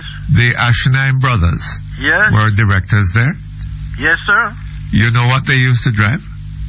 No, I didn't know what they used to drive, sir. 2 ancient Austins. 2 Austin. Yes, they're black. Right. And they were... I don't know what they were called, but they were they didn't look like modern motor cars. They 2 little things and they... yes. That is what they drove. Yes. And they owned and operated a car, business that was selling Cadillacs and, well, I don't know, can't remember, but Chevrolet and all kind of something like that. Well, but they weren't driving that. Well, our leaders are taking us to the cleaners. Yes. They are definitely taking us to the cleaners. Because when I hear that coming out of the world-class finance minister's mouth this morning, it makes my mind boggle. Because he don't know who made the arrangement, and then it transpired that it must be CARICOM. And CARICOM, they're all doing their little thing, but we, the big rich Jamaica, is spending money left, right, and center to impress the people. Well, I don't know. But I return to the argument of Kingston Cricket Club, Sabina. Let them pay. And we spend money on it. Well, I don't know if I don't know what arrangements have been made with them. But if the arrangements made do not include them paying, then I don't see how we're going to get them to pay at this point. Look, it's done in a very clandestine manner that we don't know anything the people don't know. Yeah. Like the hotel, the bill. And they do other things. You mean the one that's falling apart? The one that is falling apart, the cartoon of it. That when you sign in there, you're given a steel helmet to pass from the outside. Because some concrete might come down and hit you in your head. Oh, they give people steel helmets? A wonderful cartoon was in yesterday or day before yesterday. Oh, is that so? Yes. Because who was this? The fellow at the Gleaner? Yes, it was the... Yes, it was a... No. What's it? No, the Observer. The Observer? Yes. Oh, but that's good, man. You know, and... Yes, that's right. Now, That's the hotel with the overrun. With the overrun. And a gentleman says it's going to be costing more, not 43. Yes. It's going to might cost plenty more. That was Mr. Stewart. Yes, and... But they came back with a story that the contractors were responsible for... The cost overruns. For redoing the hotel? For doing... But where are the contractors? I don't know where they are, but... The former Prime Minister got up in the House and say he's going to see to it that none of the cost overrun is borne by the taxpayers of this country. Yes. But the two entities that is involved in it are financed by the taxpayers, UDC and the bank. Yes. Both of them, 80%, they have their own 80%. We own 80%. Some of them will never even see the inside of that hotel unless they get a job there doing gardening or cleaning. They'll never be or picking up fallen bits of concrete. Or picking up fallen. That's right. This cricket has put us in a right pickle. Well, it's a sad thing about it is that Mr. Pickersgill hasn't got his boost out of it. No boost there. Boost there. Neither we taxpayers won't get a boost out of it. Now look here, in 1966, you know, a little bit of history, who scored the fastest century in England? A fast bowler named Wesley Hall. Oh yes. He scored 100 runs in 68 minutes. Is that so? Yes, he was playing against Combined University, Oxford and Cambridge at Fenners. Yes. And he scored this 100 in 68 minutes in 1966. As a West Indian team? Playing for the West Indies against Combined University. You ever heard of a cricketer in the 60s, early probably 61, 62, he came to England and he never come back and he played for Hampshire. He looks like white, he come from Barbados, named Roy Marshall. Oh yes. Respect. He was a bowler. Opening batsman, he opened for Hampshire for years. Yes. For years he opened for Hampshire. He never come back. At the time he was the best opening bat in the world. He always opened with a South African named Barry Richards. Yes. You understand? And we have a third umpire in this thing named Mike Proctor. He was a South African. And he used to play for Gloucester. I've got a book here with all of them, what I collected when I went to Lord's in 1963. All the teams. So look here, you have a great knowledge and interest in cricket. Of course. Are you concerned? I mean, are you taking steps to help with the investigation? I see they're bringing in people in from all over the world. Yes. Clearly the police or somebody has no confidence in our ability to solve these matters ourselves. How can they? So, I don't blame them. Who are you going to next? Who are you going next to recommend that they bring in? Well, we're bringing Scotland Yard. We're bringing in Scotland Yard. We're bringing in Interpol. We can't call nobody else. We have there's somebody coming from Pakistan. Yes, somebody is coming. A policeman. And they say he's good. Yes. Pakistani people say he's good. But when I reach Scotland Yard and Interpol, I have reached the limit, the top of the line. I see. We can't go any bigger than that. You don't think that we need some American police too? No, I don't. The FBI? You don't think we should bring in some people from the FBI? No, I don't think. They cannot be better than Scotland Yard.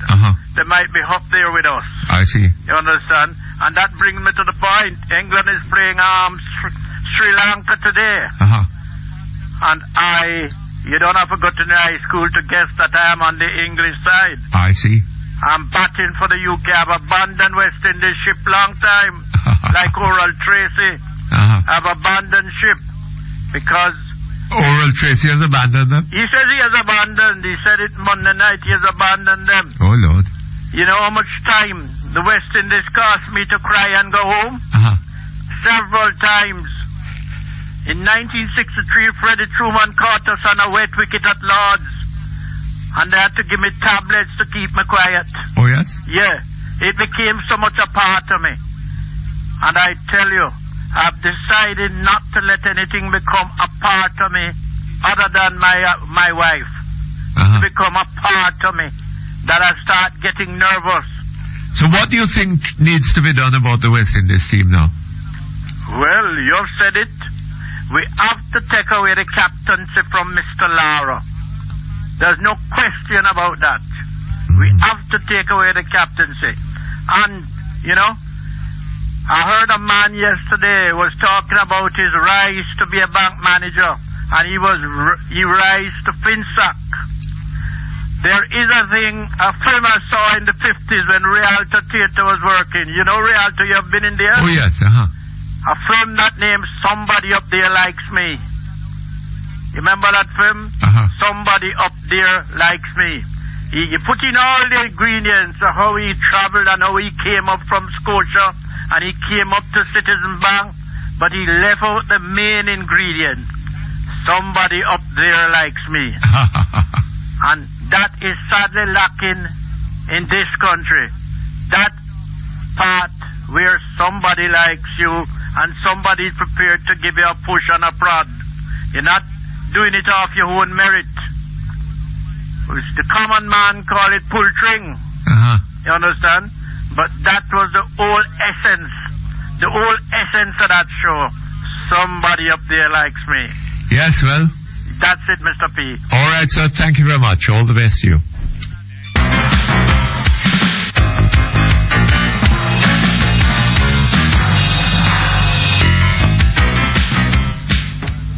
Okay, thank you very much. We're back here online. Hello? Hello? Hello? Yes, good afternoon, sir. All right, good afternoon, Mr. Perkins. Been a little while. Yes, indeed. The salt kind of got to me, you know. So the what? The salt. The salt? And sucking off the salt through the wooden spoon. Yes, indeed. You're still at it? Yeah, me a bit worse. That's why I'm unable to call you. So what's happening? Well, I was just looking at Madam Prime Minister's first year, our year in office. Yes. Achievements over the year. And to me, it's quite dismal. It's dismal? Yeah, it's very dismal. You think so? Yeah, our first year in office. I mean, what has been our achievement to date? Well,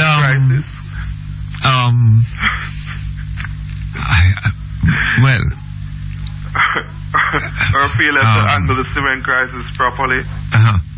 Traffic guru. Murder spinning out of control. Murder spinning out of control. Yes. And more police brutality. Oh, God. Oh, I guess we can also chuck in 9 million spent on World Cup cricket when the hospitals are there without proper equipment. Yes. Well, I keep saying that the 9 billion is a pittance, you know. They're spending 102 billion to pay interest on the debt. Yeah. Right? And you know what that could have done for this country? I mean, that is inevitable, you know, Mr. Perkins. But is it really? But it's what you do with the money that you borrow.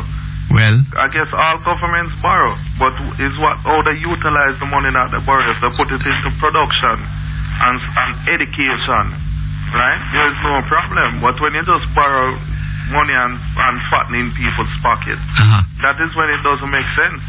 Because at the end of the day, the poor taxpayers that liquor man down in Trenchtown or Ream or wherever have to pay back that money that's borrowed, right? And that is what is depriving the people of Jamaica from proper facilities, proper roads, proper health care, police service. That's why the police don't have vehicles, right? Yeah. This government definitely has its priorities wrong. Has it what? Its priorities are all wrong. It's screwed up. And look, you have police stations that don't have vehicle, and the Prime Minister import 37 BMWs.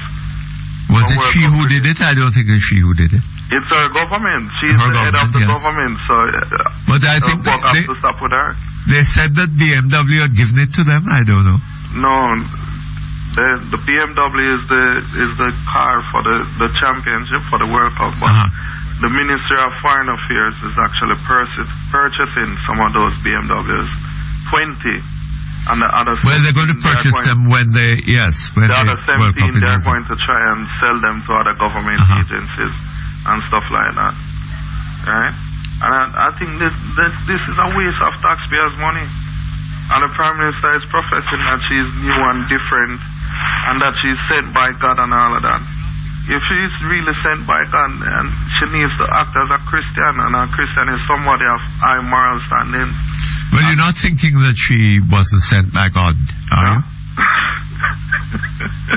I don't know who she was sent by, though. But in my opinion, it's definitely not God. Our actions don't seem to be God-like. Oh? Right? Like what? I mean, you're supposed to be of high moral standing, and therefore the people that you have around you, they're supposed to be of high moral standing as well. Yes. You're supposed to influence them. But when you look at Colin Campbell and what he did. What did he do? The whole traffic affair and the fact that he was forced to resign as government minister and general. Well, he resigned to take the responsibility on his own shoulders. Yeah, but he's still in the Senate. And off the shoulders of the government. He's still in the Senate, Mr. Perkins. So he's still in the Senate. The Prime Minister hasn't asked him to step down. Yes, but other persons who were, I suppose, equally involved with him, I don't think he could have been doing this all on his own. No, he couldn't. And other people, I'm sure, knew about it. Right, that's what... And they are still where they were? That's exactly my point. Hello? They are still where they were? That's exactly my point, Mr. Perkins. She hasn't asked them to step down and keep them out of the government. As a matter of fact, she didn't even say anything on the matter. She kept her mouth shut. Right? And then when she spoke, she said, didn't you know that I wasn't here, I was flying, and stuff like that. And go ask the PMP, as if she isn't the leader of the PMP, Mr. Perkins. Yes, it's like that take the Jamaican public for a set of jackasses. Right? They think that everybody in Jamaica is dumb or something. They don't treat us with any respect. Right? And I noticed that it seems that the sickness that the Prime Minister is suffering from, it seems to be contagious. Because Omar Davis seems to be affected by it as well. You know, so if you want people to respect you, you have yourself to behave in a manner that commands respect. Now the question is whether the people of Jamaica have done that. Well, to some extent you are correct, Mr. Perkins. But then, to some extent you are correct. But the Jamaican public, if they are not aware, then they cannot make an educated decision. Because a lot of time you find that things happen, and the people who are supposed to pass on that information to the public aren't doing it. They're spinning for the government. The people in the media and some prominent people in society. Right? They're just spinning to maintain the status quo and keep on getting a liquor from the trough. Because they are benefiting from the corruption, it seems. So they're not trying to educate those Jamaican people down there who are unfortunate never to have had high school education or university education to say, look, this is not the way a government is supposed to operate. And if you're not getting that good governance from a particular party, then you need to vote them out. They're not doing that. Everybody is just out there and saying, oh, it's all good, the economy is growing and it's poised for takeoff. And when they hear nonsense like that, they don't come out and say, look, Jamaican people, this is the fact. There's no way the economy can be poised for takeoff and XYZ is happening and this is not happening. Right? How can an economy be poised for takeoff and we don't have any production? All we're doing is importing stuff. Well, we are producing bauxite, I suppose. And Mr. Perkins, what we earn from backside cannot. And we get something from tourism. Yeah. And we get rather more from remittances. Yeah, we get a lot, and we get something from the sale of oil that Trafigura is doing for us now. All of that, yes. No. We don't get a lot. The government of Jamaica doesn't get a lot from that. They get 12 cents per barrel. Is it as much as 12 cents? I thought it was 5 or 6 cents. No, it's 12 cents per barrel. 12 cents per barrel. Yes, and I think that company with which Mr. Patterson is associated, it gets almost as much.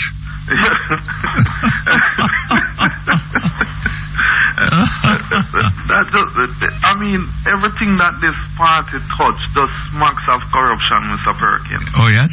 Yeah, and I mean, we, the Jamaican people, expected so much from Miss Simpson when she took over. Right? We're expecting so much from her. A woman from the bowels of the working class. Yeah, and she has just let us down. You know? It's even more hurtful when somebody that you put all of your trust in, let you down in the manner that she has, Mr. Perkins. It's just unforgivable, right?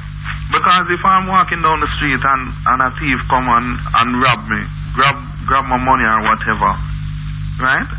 I'll be hurt, I'll be upset and thing. But if I'm walking down the street and 2 policemen come rob me, Mr. Perkins, it's even worse, it's even more unforgivable, Mr. Perkins. And that is what has happened with Miss Simpson. Because we look at her and we said, okay, she's one of us, she professed to be from the working class and all of this. And then yet still when she's in there, all she do is drive around in our big SUV under the AC and fly all over the world and stay in the fancy hotel. Well, sir, she has yet to fly to Washington to see Mr. Bush, I believe. Wait, Mr. Perkins, in her year in office, she has flown more than P.J. Patterson did. She has racked up more in travel expense than P.J. Patterson I suspect did. so. Right? And it's just been 1 year that she has been in office. So imagine if she get 5 more. Imagine if she gets 5 more. Well, Air Jamaica would recover. I don't think is Air Jamaica should really fly anyway. Well, I don't know. I assume so. But if she spends 5 more years in office, Air Jamaica would be on a sure foundation. So maybe I'm criticizing her wrong. Oh, yes. She's a patriot because she's trying to support the national airlines. Absolutely.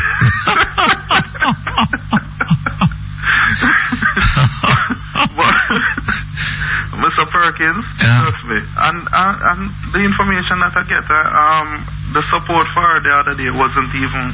Wasn't that well? It was lukewarm up by the stadium. Well, that's what Mr. Cliff Hughes was saying. Yeah. And Miss Carol Narcisse, Mrs. Narcisse. Right. Yes, they both, the people there weren't as many people there as the party was claiming. Right. And while she was talking, they were having a chat and drinking their beer and sing. She's like a cricket ball that has lost its shine. Well, cricket balls that have lost their shine so can still take wickets. But, But I mean, all the euphoria about her, it's all gone now. I guess the Jamaican people are really seeing her for what she is. Well, I don't know. I remember that KD night and Maxine and Wilson warned us, Maxine was even, she was saying, remember, don't take a chance. Yes. Yes. I wonder what Maxine is going to say now when election is announced. That will be very interesting. You notice how KD Knight is now realizing that what the government is doing in taxing people for legal fees is oppressive. Yes. Wasn't he Minister of National Security and Justice? He was. Not Justice, he was Minister of Security. So, all the time when he was in the cabinet, he never realized. Well, so better late than never. Yeah. All right, thank you very much. All the best to you. Okay, thank you very much. We're back here online. We have some email. And it came to pass in the 3rd month. I thought that. I didn't hear that. And it came to pass in the 3rd month that the angel Gabriel appeared unto Portia in a dream and said to her, Hail, Portia, handmaiden chosen by the Lord, fear not. You'll be victorious if the elections are held on the 7th day of the 7th month of this year 2007. For thou art chosen as the Lord's anointed to take this unruly, stiff-necked people to the land of promise. Immediately Portia awakened. She summoned her wise men and made it known what had come to pass. And up spake chief wise man Phineas, Yea, indeed, the Lord hath chosen you, O Portia, the 7th leader with the 7 letters in his name, to lead this nation into the light. Thus hath the angel confirmed my counsel to you, that you are not the one, but the only one that can give us the 5th. And Portia kept these things to herself and pondered them over in her heart.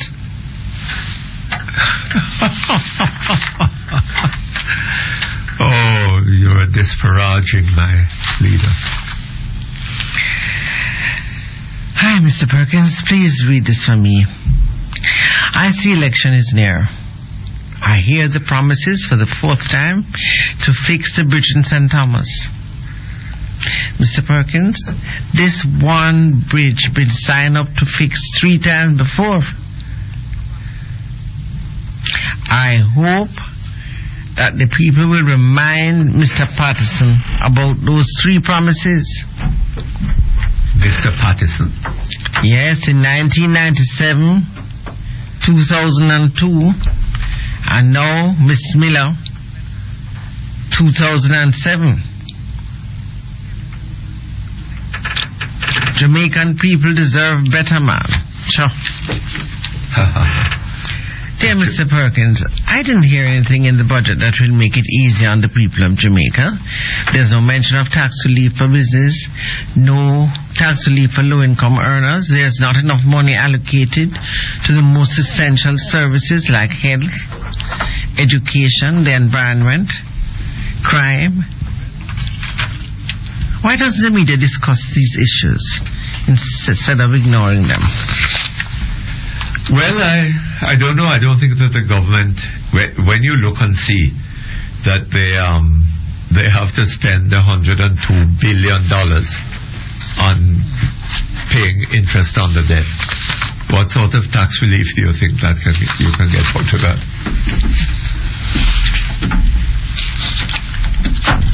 Mr. Perkins, let me say first that I am a Jamaican living in my native land. I have 3 school-age children, the eldest being in the 5th grade. Lately, I find myself wondering, what will their prospects be in this evolving world? And whether, with the decreasing standards expected of them in our schools, we'll be able to effectively compete for a share of the constantly dwindling supply of jobs. I recently had the reality of the erosion of standards shoved glaringly into my face when I attended the PTA general meeting at one of our more sport-oriented high schools. I was there only because a friend of mine had asked me to sit in for him, as he expected to be unavoidably absent. After a while, there was heated debate about the merits of having a graduation ceremony, seeing that there were not enough students in the entire graduating class who had achieved an average score greater than 40%. Oh. I was aghast. 40%? Something had to be terribly, terribly wrong. Well, there was worse. After much squabbling, name-calling, bawling and hollering, a proposition came to the floor for a ratification by the General Council. Why not lower the passing grade to 35% so as to allow the entire class to graduate? I smiled secretly. What garbage, I thought. This nonsense will be shot down in a hail of vetoes. Mr. Perkins, suffice it to say, the entire class graduated with passing scores. Is this what we have become, Mr. Perkins? Is this how we now reward mediocrity and discourage industriousness? Do we tell our children that after so many years of school, they should be facing life armed with just the bare modicum of educational abilities? For goodness sake, no. Yes, there's a lot of value in that. That's the truth.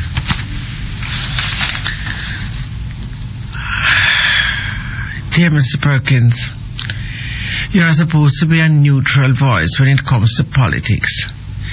But I can hear the sarcasm in your voice every time one of your callers bash the Prime Minister of Jamaica. Oh? Why should I be neutral? What does neutral mean? I don't set up myself to be neutral. Neutral, you know, I am with the truth, I hope. I speak what is true, not what is neutral. Right? And if you hear me say anything and you think it is wrong, come and tell me about it, and if you can persuade me, I will be persuaded. Right? But I don't say things for the sake of being neutral, no. Not in that. Hello, Mr. Perkins. I'm hearing you in New York. I've been wanting to email you from the other day when I heard that lady in Jungle tell her story. I really feel for her as I know what she's going through. I used to live in Rima before I migrated in 1976. There were times when I just couldn't cope with all the gunfiring and the war. But I didn't dare say one thing, or I would pay the price, like many others.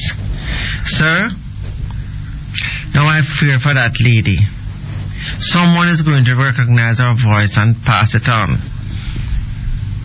And they are going to get her. This reminds me of a program, Impact, I was watching on CIN New York, where this guy came on the show to talk about Bilbao and Angola.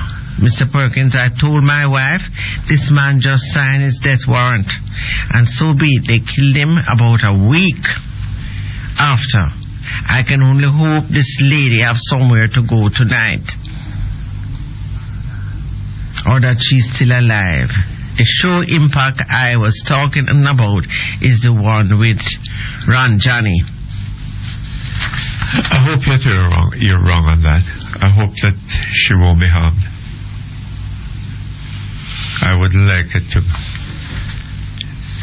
happen as would like it to happen to begin with, but certainly not to be as a result of something she said on this program. Good morning, Mr. P. Listening to Mr. Holness, I'm reminded of the old song that says, children live what they learn. Unfortunately for parents, most of what they learn is outside the home and without the knowledge of the parents. Yes. Hi, Mutty. Because the parent is learning the same thing too, or learnt the same thing. You know, the society, the rottenness of this society isn't something that affects only certain people, like the police and the children and so on. It is affecting everybody.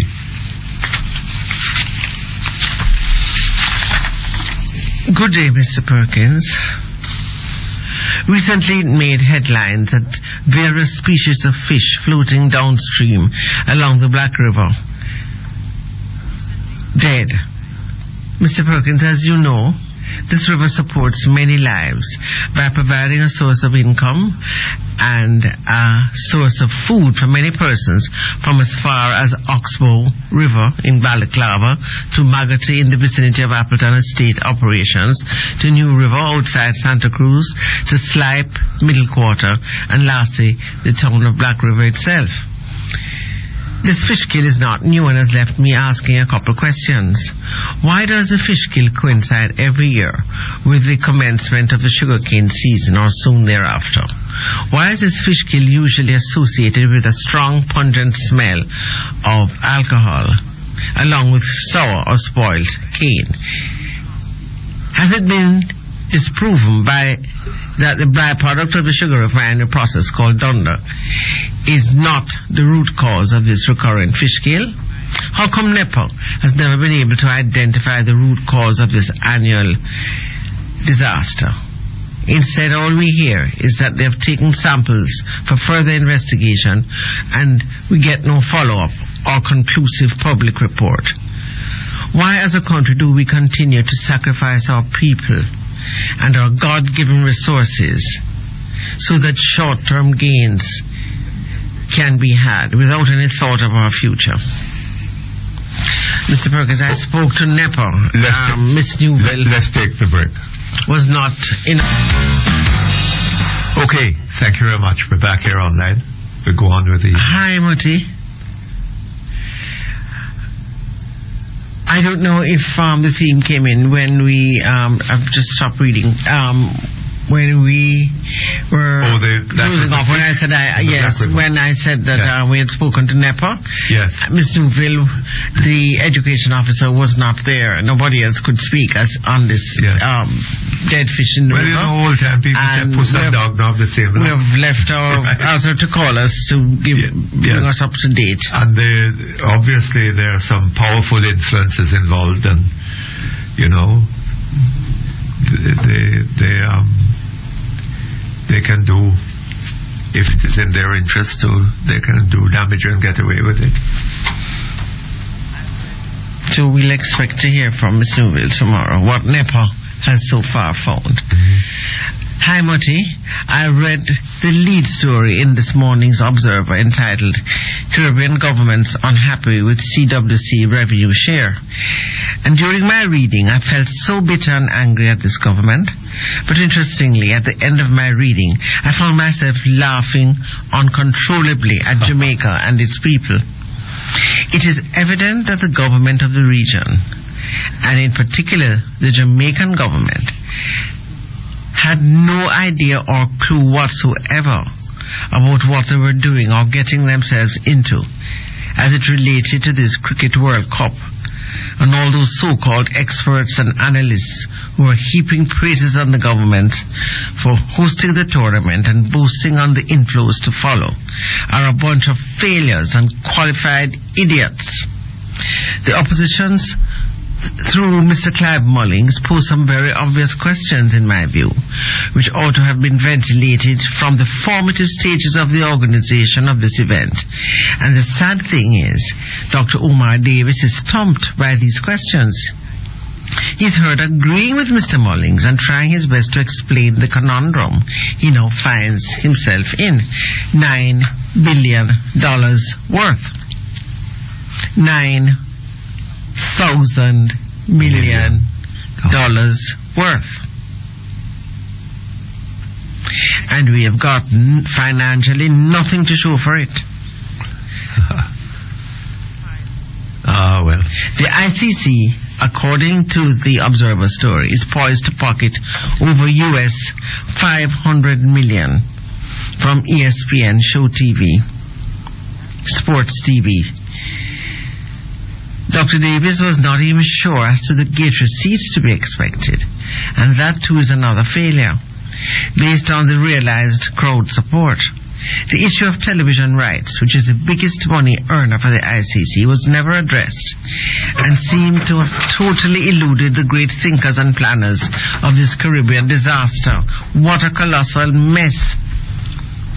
The ICC and its cohorts must be laughing and just waiting on us to come and say something to them on monetary terms, or to attempt to take the matter to court, as suggested by Dr. Davies, for them to publicly disgrace us and fan us off with contempt. All sporting bodies, including FIFA, must be now looking at what happened here and thinking of making their own windfall by giving us some event to host. Let us do all the spending to prepare for the event, and they do the earning. Ali Button, work for nothing. Mr. Perkins, think of the opportunity cost of all this mess and ask yourself, how much more of this will you permit? Well, it's only one other example. We've been having a lot of these things. You're through? Okay. We're going to go to our telephones now. Hello? Hello?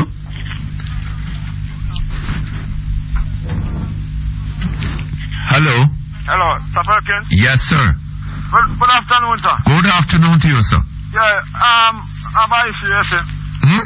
I got to talk to you, see. Yes. Listen now. You see, that man we talked to you a while ago before you started with the email. The what? The gentleman that just speak to you a while ago.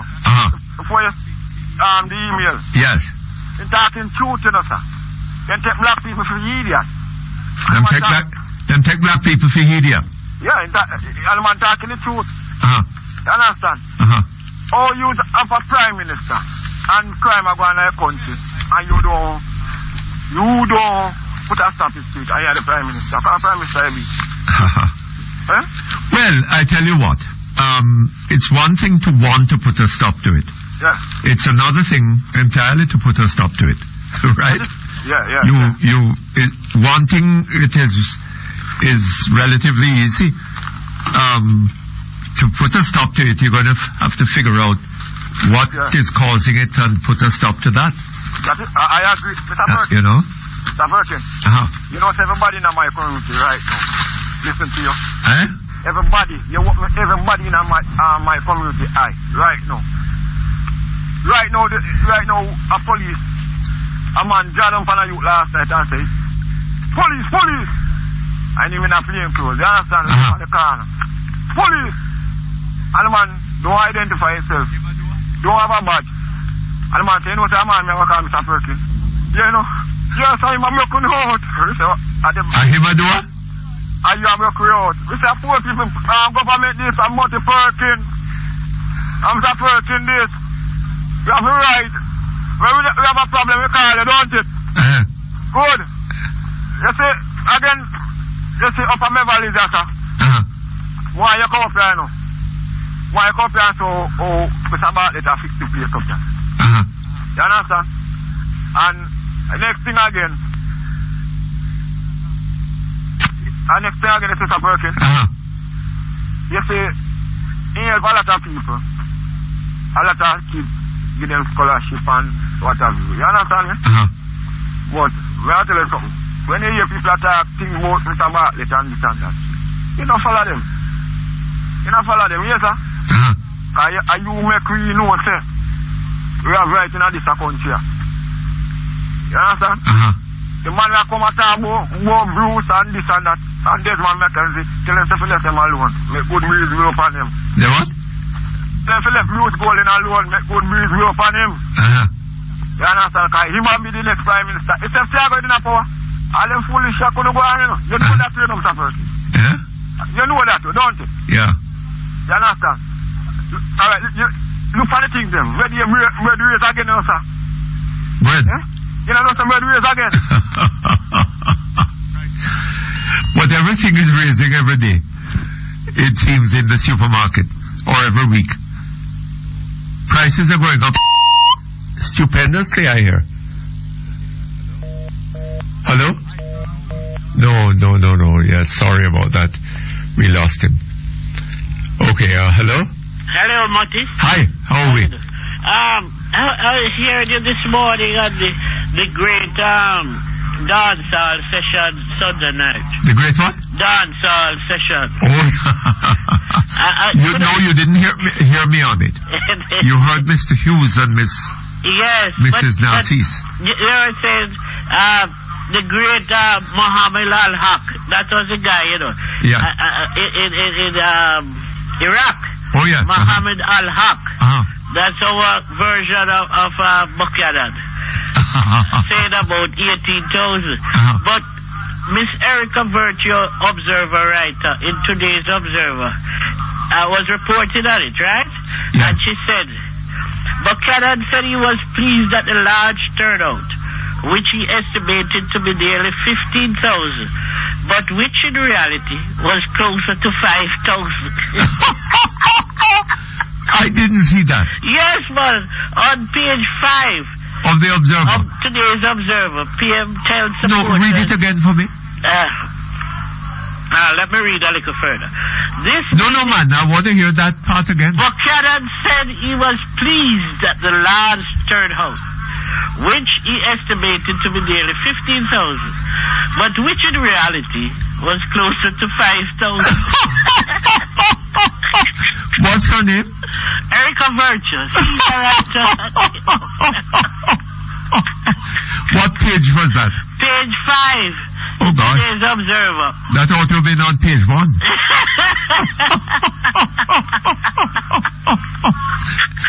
Oh, boy. Elsa Virtue. Oh, dear. Boy, anything I see written by that name, I must read. Yes. This is a great dancehall session, man. That was the headline? No, that is my interpretation. Oh, I see. Of what I saw on television. Yes. You know? Uh-huh. But two other things. I always thought young Holdess had a good cognitive ability, you know? I could reason things. And I'm wondering how he made a statement like that. Because the first thing that's wrong about his statement, if there's a mother and she has 6 children and one of them does something bad, and you lock her up, who are going to take care of the other 5 people when you lock him up? That is one thing. That's the first thing. Yes. To show the stupidity of that argument. Yes, but then hold on a little bit. Criminal responsibility. Yes. Right? Can be put on somebody else. It requires knowledge. Yeah. And it requires intent. Exactly. Right? Now, if your children are going out to school, yes, and they're meeting other young people out there, right? And there's a general sort of culture of violence. Right, peer pressure on them. Right? That's what they see. Yes. Exactly. And if you want to be respected, you cannot be you can't be quiet you have to bad man out. Because, Mutty, these politicians had these so-called garrisons. And they knew that the Dons send for the little 12-year-old and 11-year-old girl to come to them and have sex with them. And I gather not only girls, they send for boys too. The damn well they know these are the people that support them and those are the nefarious activities and destroy the culture. Hold on just a moment for me.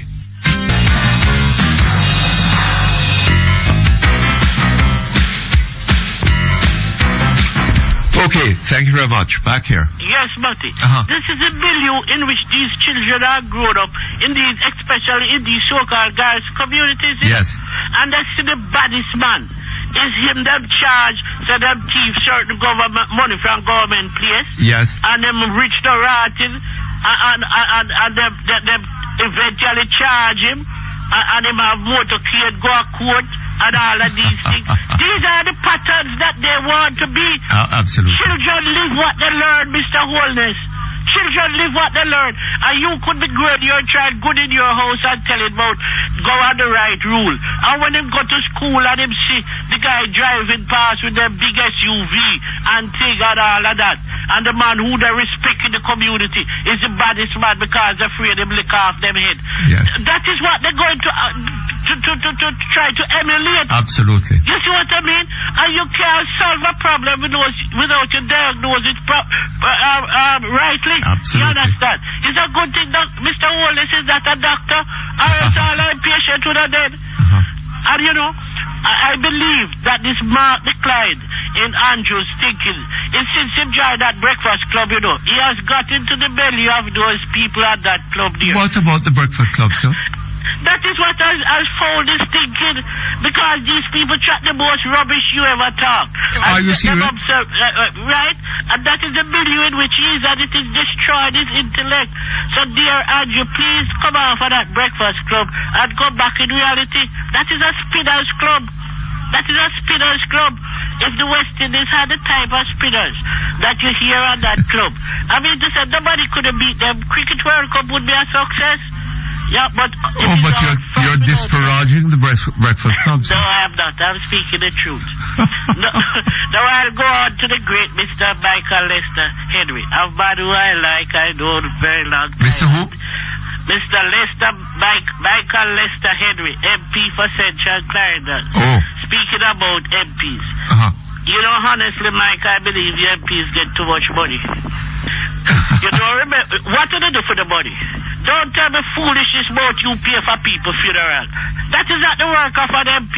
That is what you have destroyed the ambition of the poor black Jamaican people by getting them in this dependency syndrome. An MP will pay for this, MP will pay for that. What you must do is teach them to fish, not let them have a dependency. Yes, instead of creating the kind of economic environment in which these people could fend for themselves. Exactly. Right? The people have been rendered helpless. And any money, any problem that they have, they run to the MP to get a little money and so on. Right? That is rubbish. That's how you This is not the kind of country that we want to build. In Jamaica. No. And what about the duty concession that the MP get? Every 3 years we can buy car at 20%. When the rest of we will pay taxes and pay 280% for car. What about that? What about the health benefit to the get? Well, anything had to do with job and God and buy a God all over the world. Yes, absolutely. And on top of that, I don't want more money. I don't see the condition of the poor people of Jamaica. Drive to your constituency. Drive to St. Mary and see poverty. People can't send them to go to school. I don't want more money. I don't want more money. How much day a week could I work? I don't go Parliament 1 day a week and chat your nonsense. Look at what is happening in the banking system. Look at the whole heap of interest charge and overdraft charge and discharge. Why would they investigate those things and protect the people of Jamaica? The congressmen, when the Congress is in session 3-4 days a week, and they have committees to investigate the real issues and protect the people. There's nobody protecting the Jamaican people. What we have 60 of them in Parliament for? Every now and then they thump up this and chat some foolishness. Get real, man. When they're not supposed to get any more money. Well, they should have give up some amount of money if they really love the people and see the condition that they're in. They should have said, Lord, boy, things bad. Let us give up some of the money. Feel the pain. Feel the pain.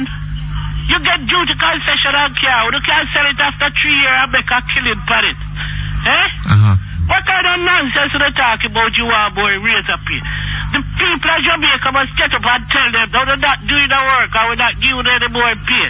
Tired of this foolishness. You know, the other day I call you and say, unless civil society respect itself, we must have meetings and we must have conventions and we decide what constitution. We don't want JLP and PNP to give us any rights. We must tell them that these are our rights and these are the parameters in which Parliament operates under our Constitution. Right. This foolishness about Parliament giving us rights. Rubbish, Mr. Perkins. Absolute rubbish. We are born with inalienable rights and the Parliament must protect them. Everything about save and except for this. Look how long they're working on this thing. The Constitution that you have, it is flawed because every right that we're supposed to have is circumscribed by this foolishness. You know the section of the Constitution. Tell the Jamaican people how it goes, Mr. Perkins. Yes, that's quite true. It's rubbish, man. It's rubbish. And they're talking this nonsense. They must know that they are our servants. They work for us. They work for us. They're not giving them the more money. They get too much money already. And when you consider that the woman that call you and tell you our little pension must $1,500 a fortnight, and them don't have the money. They have $43 billion in NIS. They won't raise it. But Patterson, Siaga, and all the other prime ministers getting the same pension as the present prime minister. Well, the same as her salary. The same salary. Mm-hmm. Their pension is tied to the salary of the present prime minister. Yes. Are these gods not because they become prime minister, they become gods? They must feel our pain. If these ministers, prime ministers and MPs were feeling the hunger and the suffering of the poor ordinary people, they would do better than what they're doing. Eh? Yes. Stop fed up right, man. Rubbish.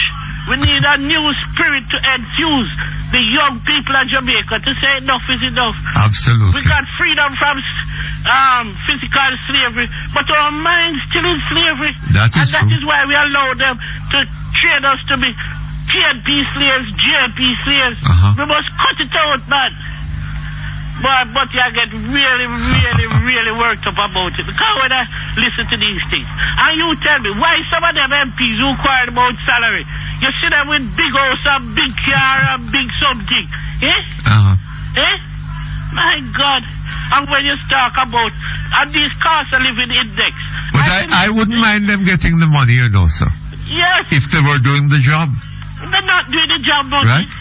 They're not doing the job. Eh? Look at our education system. We hear say one school was 70% of them come out there. Eh? We need some young blood in politics, man, to come up with revolutionary ideas, right? They cannot continue with this. You run out, I run in, and the same foolishness go on. Yeah. We need revolutionary change. Without revolutionary change, we're going to have a conflagration. Okay, but... Okay, sir, thank you very much. Hello? Hello? Yes, good afternoon. Yeah, hi, how you doing, Mr. Perkins? Not too bad, how are you? Well, not too bad. Hanging in there, sir. Sucking the salt. Just two topics I want to touch on. Speak up a bit for me. Yes, I'm sorry about that. My phone kind of low. Yes, you were talking earlier that if you want people to treat you with respect, then you must behave in that way, in the way that we call in the way that? That you must behave in the way that would cause them to give you that respect. That commands respect. That commands the respect. Yes. And I agree with you. And that means different things in different social environments. Exactly, Mr. Perkins. For example, I was reading an article in the Sunday Gleaner about the people in Portland was about what? In Portland, the people in Portland were and the business people were complaining about how stagnant things are. Due to the poor infrastructure, you know, whether they be roads or the sanitary facilities or whatever, you know. And, you know, they were saying how they supported the PNP over the years, you know, the four constituencies in 4 divisions in the constituency, you know. Your voice keeps going down. I'm sorry, the 4 constituencies in the parish are solidly PNP. But what I want to say to my Portland... Well, there are 2 constituencies. Well, sorry, 2 Portland. Constituencies, right. And they were both PNP, I believe. Right. Yeah.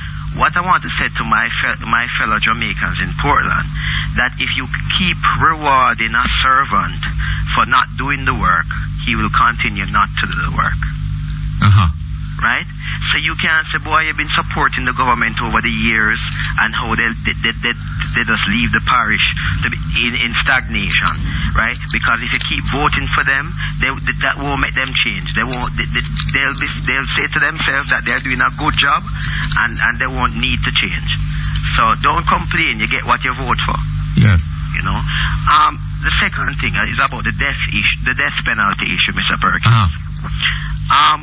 There's a program on the cable, I think it's on the Learning Channel, called American Justice. And the host of it is a former judge. And when I say judge, he presided over a lot of criminal cases, especially violent cases. And he was all for the death penalty. But nowadays he's singing a new tune, Mr. Perkins. He's what? He's singing a new tune. Yes. He said that he has changed his mind. Yes. And what has caused him to change his mind? In that while he was doing the program, he got a chance to really investigate in depth. Hold on just a moment for me. Okay, thank you very much. We're back here online. Okay, Mr. Perkins, thank you. Yes, we're talking about the host of this program called American Justice, and he was a former judge, right? And he no longer supports the death penalty, and the reason why he got a chance while doing the program to investigate the justice system in America. And he found out that, for example, as we know already, that eyewitness testimony is not really reliable. Right? And even sometime in the handling of evidence collected for DNA testing, sometimes that handling, it can be tainted. In other words, what he's saying is that there are a lot of flaws, enough flaws with the justice system to warrant not hanging a person even if he's convicted, because you might later down evidence might surface that would exonerate the person. Right? So I just want to say to my fellow Jamaicans that yes, we might sound soft on crime to them when we say we don't support the death penalty, but it's not about being soft on crime, it's about being practical. But you know, sir, people chat about the death penalty and we should bring in the death penalty. How are you going to apply the death penalty? If you can't catch a man. If you can't catch a man. Exactly, Mr. Perkins. Right? Who are you going to hang? Who are you going to hang if you can't catch Out of every 100 murders committed in this country, they clear up. Clear up. About 32, 33, somewhere there. Not to mention what is solved. No. And clear up does not necessarily mean solved. Exactly. Right? Exactly. So, the police may have shot a man last night and said he was wanted for 10 murders. You clear up 10 murders. But there may be 10 other men out there who committed those murders. Exactly. Right? Who were involved in the murder. Yeah, and they're still running, still at large and able to do as they want. Yes. You know, it's like if say you had a problem with some snakes infesting your house, and you call the guys them at the zoo to come and, get the snakes in your house. Say, for example, there are 10 snakes in your house and they only catch 8. They have 2 more snakes in there waiting at any time to strike at you. So we mustn't draw comfort from clear up rates, right? We must draw comfort from what is actually solved. And the idea, sir, of imposing a penalty that is final and irreversible. Yes. Right? Yes. And for which it is impossible to make any effective compensation. Exactly. Is ridiculous. Ludicrous. Well, it's not ridiculous, it's tyrannical. Exactly. And then Mr. Perkins, guess what happened? We don't even have anything approaching a decent justice system in Jamaica. Yes. Right? And if the Americans can't, if a judge who was so with the death penalty can make a 360 degree or a 180 degree turn in the other direction, right? It just goes to show you that we have a lot of thinking to do on this issue in Jamaica. Absolutely. And we shouldn't just rush to go hang people as a response to the high crime rate, which I call crime the symptom anyway of a real problem, which is the decay in Jamaican society. And the other thing is, of course, that when you think of the corruption in this society, right? That adds to the danger of a death penalty. Of course. You can imagine how many innocent men have been hanged in Jamaica over the years, Mr. Perkins. I should not be surprised, sir. Right? And you mean to tell me that people can't just understand a simple fact like that, listen, to hang people, you have to catch him. And when we say catch him, you have to be sure that that is the person. And trust me, we don't have the tools, Mr. Perkins, to do that right now. But sir, if we were to set up a good, sound, reliable justice system in which people had confidence, if we would ensure that people had access to this justice system, right? That if you step on a man toe or do whatever to him, right? He has access to the courts. And he can get justice in the courts. Right? And he's confident of that. that would immediately reduce the crime rate, you know. Of course, because there would be a remedy prescribed by law, and that remedy would be working practically. Absolutely. Right? It's not working now, Mr. If you gave people the opportunity of earning decent incomes, right? Yeah, yes, Mr. Perkins. If this country was developing and productive and people were having good education and so on and so forth, right? All of that would help to reduce the crime rate. Of course, Mr. Perkins, because people will have something to live for and something positive to do with their life. You know? Absolutely. You know what happened, Mr. Perkins? That caller before talked about hope. And, you know, hope is that quality that carries us through even the most difficult of situations. Yes. Because we say, boy, there's a light at the end of the tunnel. Yes. But most of the people my age, because I mean, I'm 33, Mr. Perkins, right? And most of the people even my age and younger than me, they don't have any hope. That is true. You know, they don't have any hope. That is true. You know, and as you say, in the past I've heard you say that whenever there's an election just concluded and there's this feel good vibes in the place, the crime rate tend to go down a little bit, right? Especially when the government changes. Right, when it changes. Yeah. But then after all, now when things start to settle down and it starts going up again. Yes, and even go up further than it was before. Yes, indeed. You know, it just shows the hopelessness of the country. And what we need for leaders to do now is a leader to step up and tell the truth. First of all, we need to look at the truth at where we are now, right? And truthfully look at where we need to go and what we need to do to get where we need to go, Mr. Yes. Perkins. You know, and I think it's fine time now in this country. We stop this. We break the mental slavery. We come out of the two camps, whether it be PMP or JLP or whatever camp you're in, and come into the Jamaica camp. Yes. You know. Vote for Jamaica. Vote for Jamaica, because at the end of the day, right, all of us have to live here. Yes. And raise our kids here, Mr. Perkins. Absolutely. Anyway, Mr. Thank you very much. All the best to you. Okay, Hello. Hello. Hello? Yes, good afternoon to you, Mom. Good afternoon. Mr. Perkins, when you talk about corruption a while ago, I just remember Sonny. Sonny. Yeah. Yes. I just called to just say that. You know he's dead. Obviously, that's why I called. Yes. And I'm so sorry to hear. He was just somebody that I like to listen to. Yes, indeed. He was entertaining, and I just thought I'd call to say. And how appropriate. Good Friday is coming. It's a holy season. May God bless him, and, you know. I'm sure he will, yes. Peace.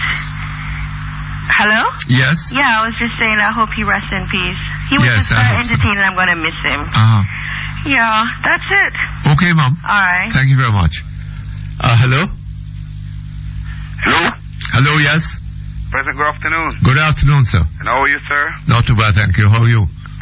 Not too good and not too bad. Not too good and not too bad. Yeah, poker. I see, all right. Yeah, I congratulate you on your program, what you're doing. It's a good program. And you think so? Well, yeah. I'm glad you do. I like your program.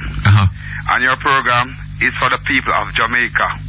Hopefully, sir. Your program is not for a special party like all your people calling and attacking you. Say you're on a campaign. I know it's not that way. Because these people now... These people now... Yes. They only talk about the party. They don't care about other people of Jamaica. Yes. And you talk up for the people of Jamaica, they try to attack you until they say you're campaigning, but I know it's not like that. That's all right. I don't mind. Yeah. So, what I'm saying now, international affair, America now, down at Iraq. Yes. I know that is a legal war they form in Iraq, isn't it? A legal war? No, not illegal. Okay. And they are looking for chemical warfare, isn't it? No, they said they were looking for weapons of mass destruction. Okay. And things like nuclear bombs and so on. Okay. Along with chemical warfare, is it too? Yeah. Like chemical gas and whatever. And America did war with Vietnam, isn't it? America what? America and Vietnam. It have a war. Yes, for years. Okay. Don't they use chemical warfare down there? Yes, they use a thing called Agent Orange. Red Orange. Agent Orange, yes. Yeah. That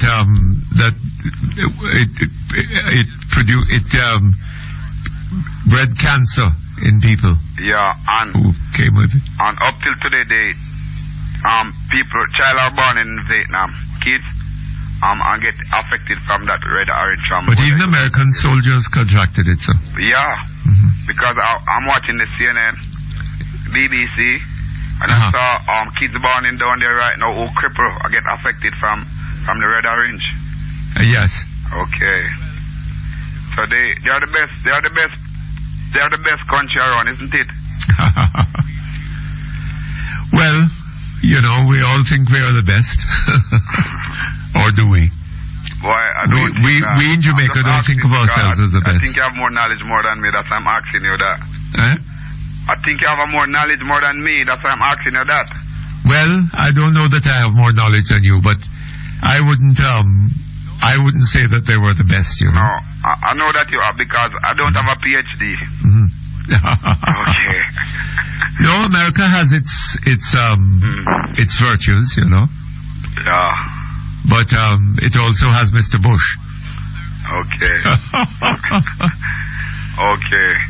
That's why I'm asking you, know, because I'm not the man for the cutlass, but I'm have to use the cutlass.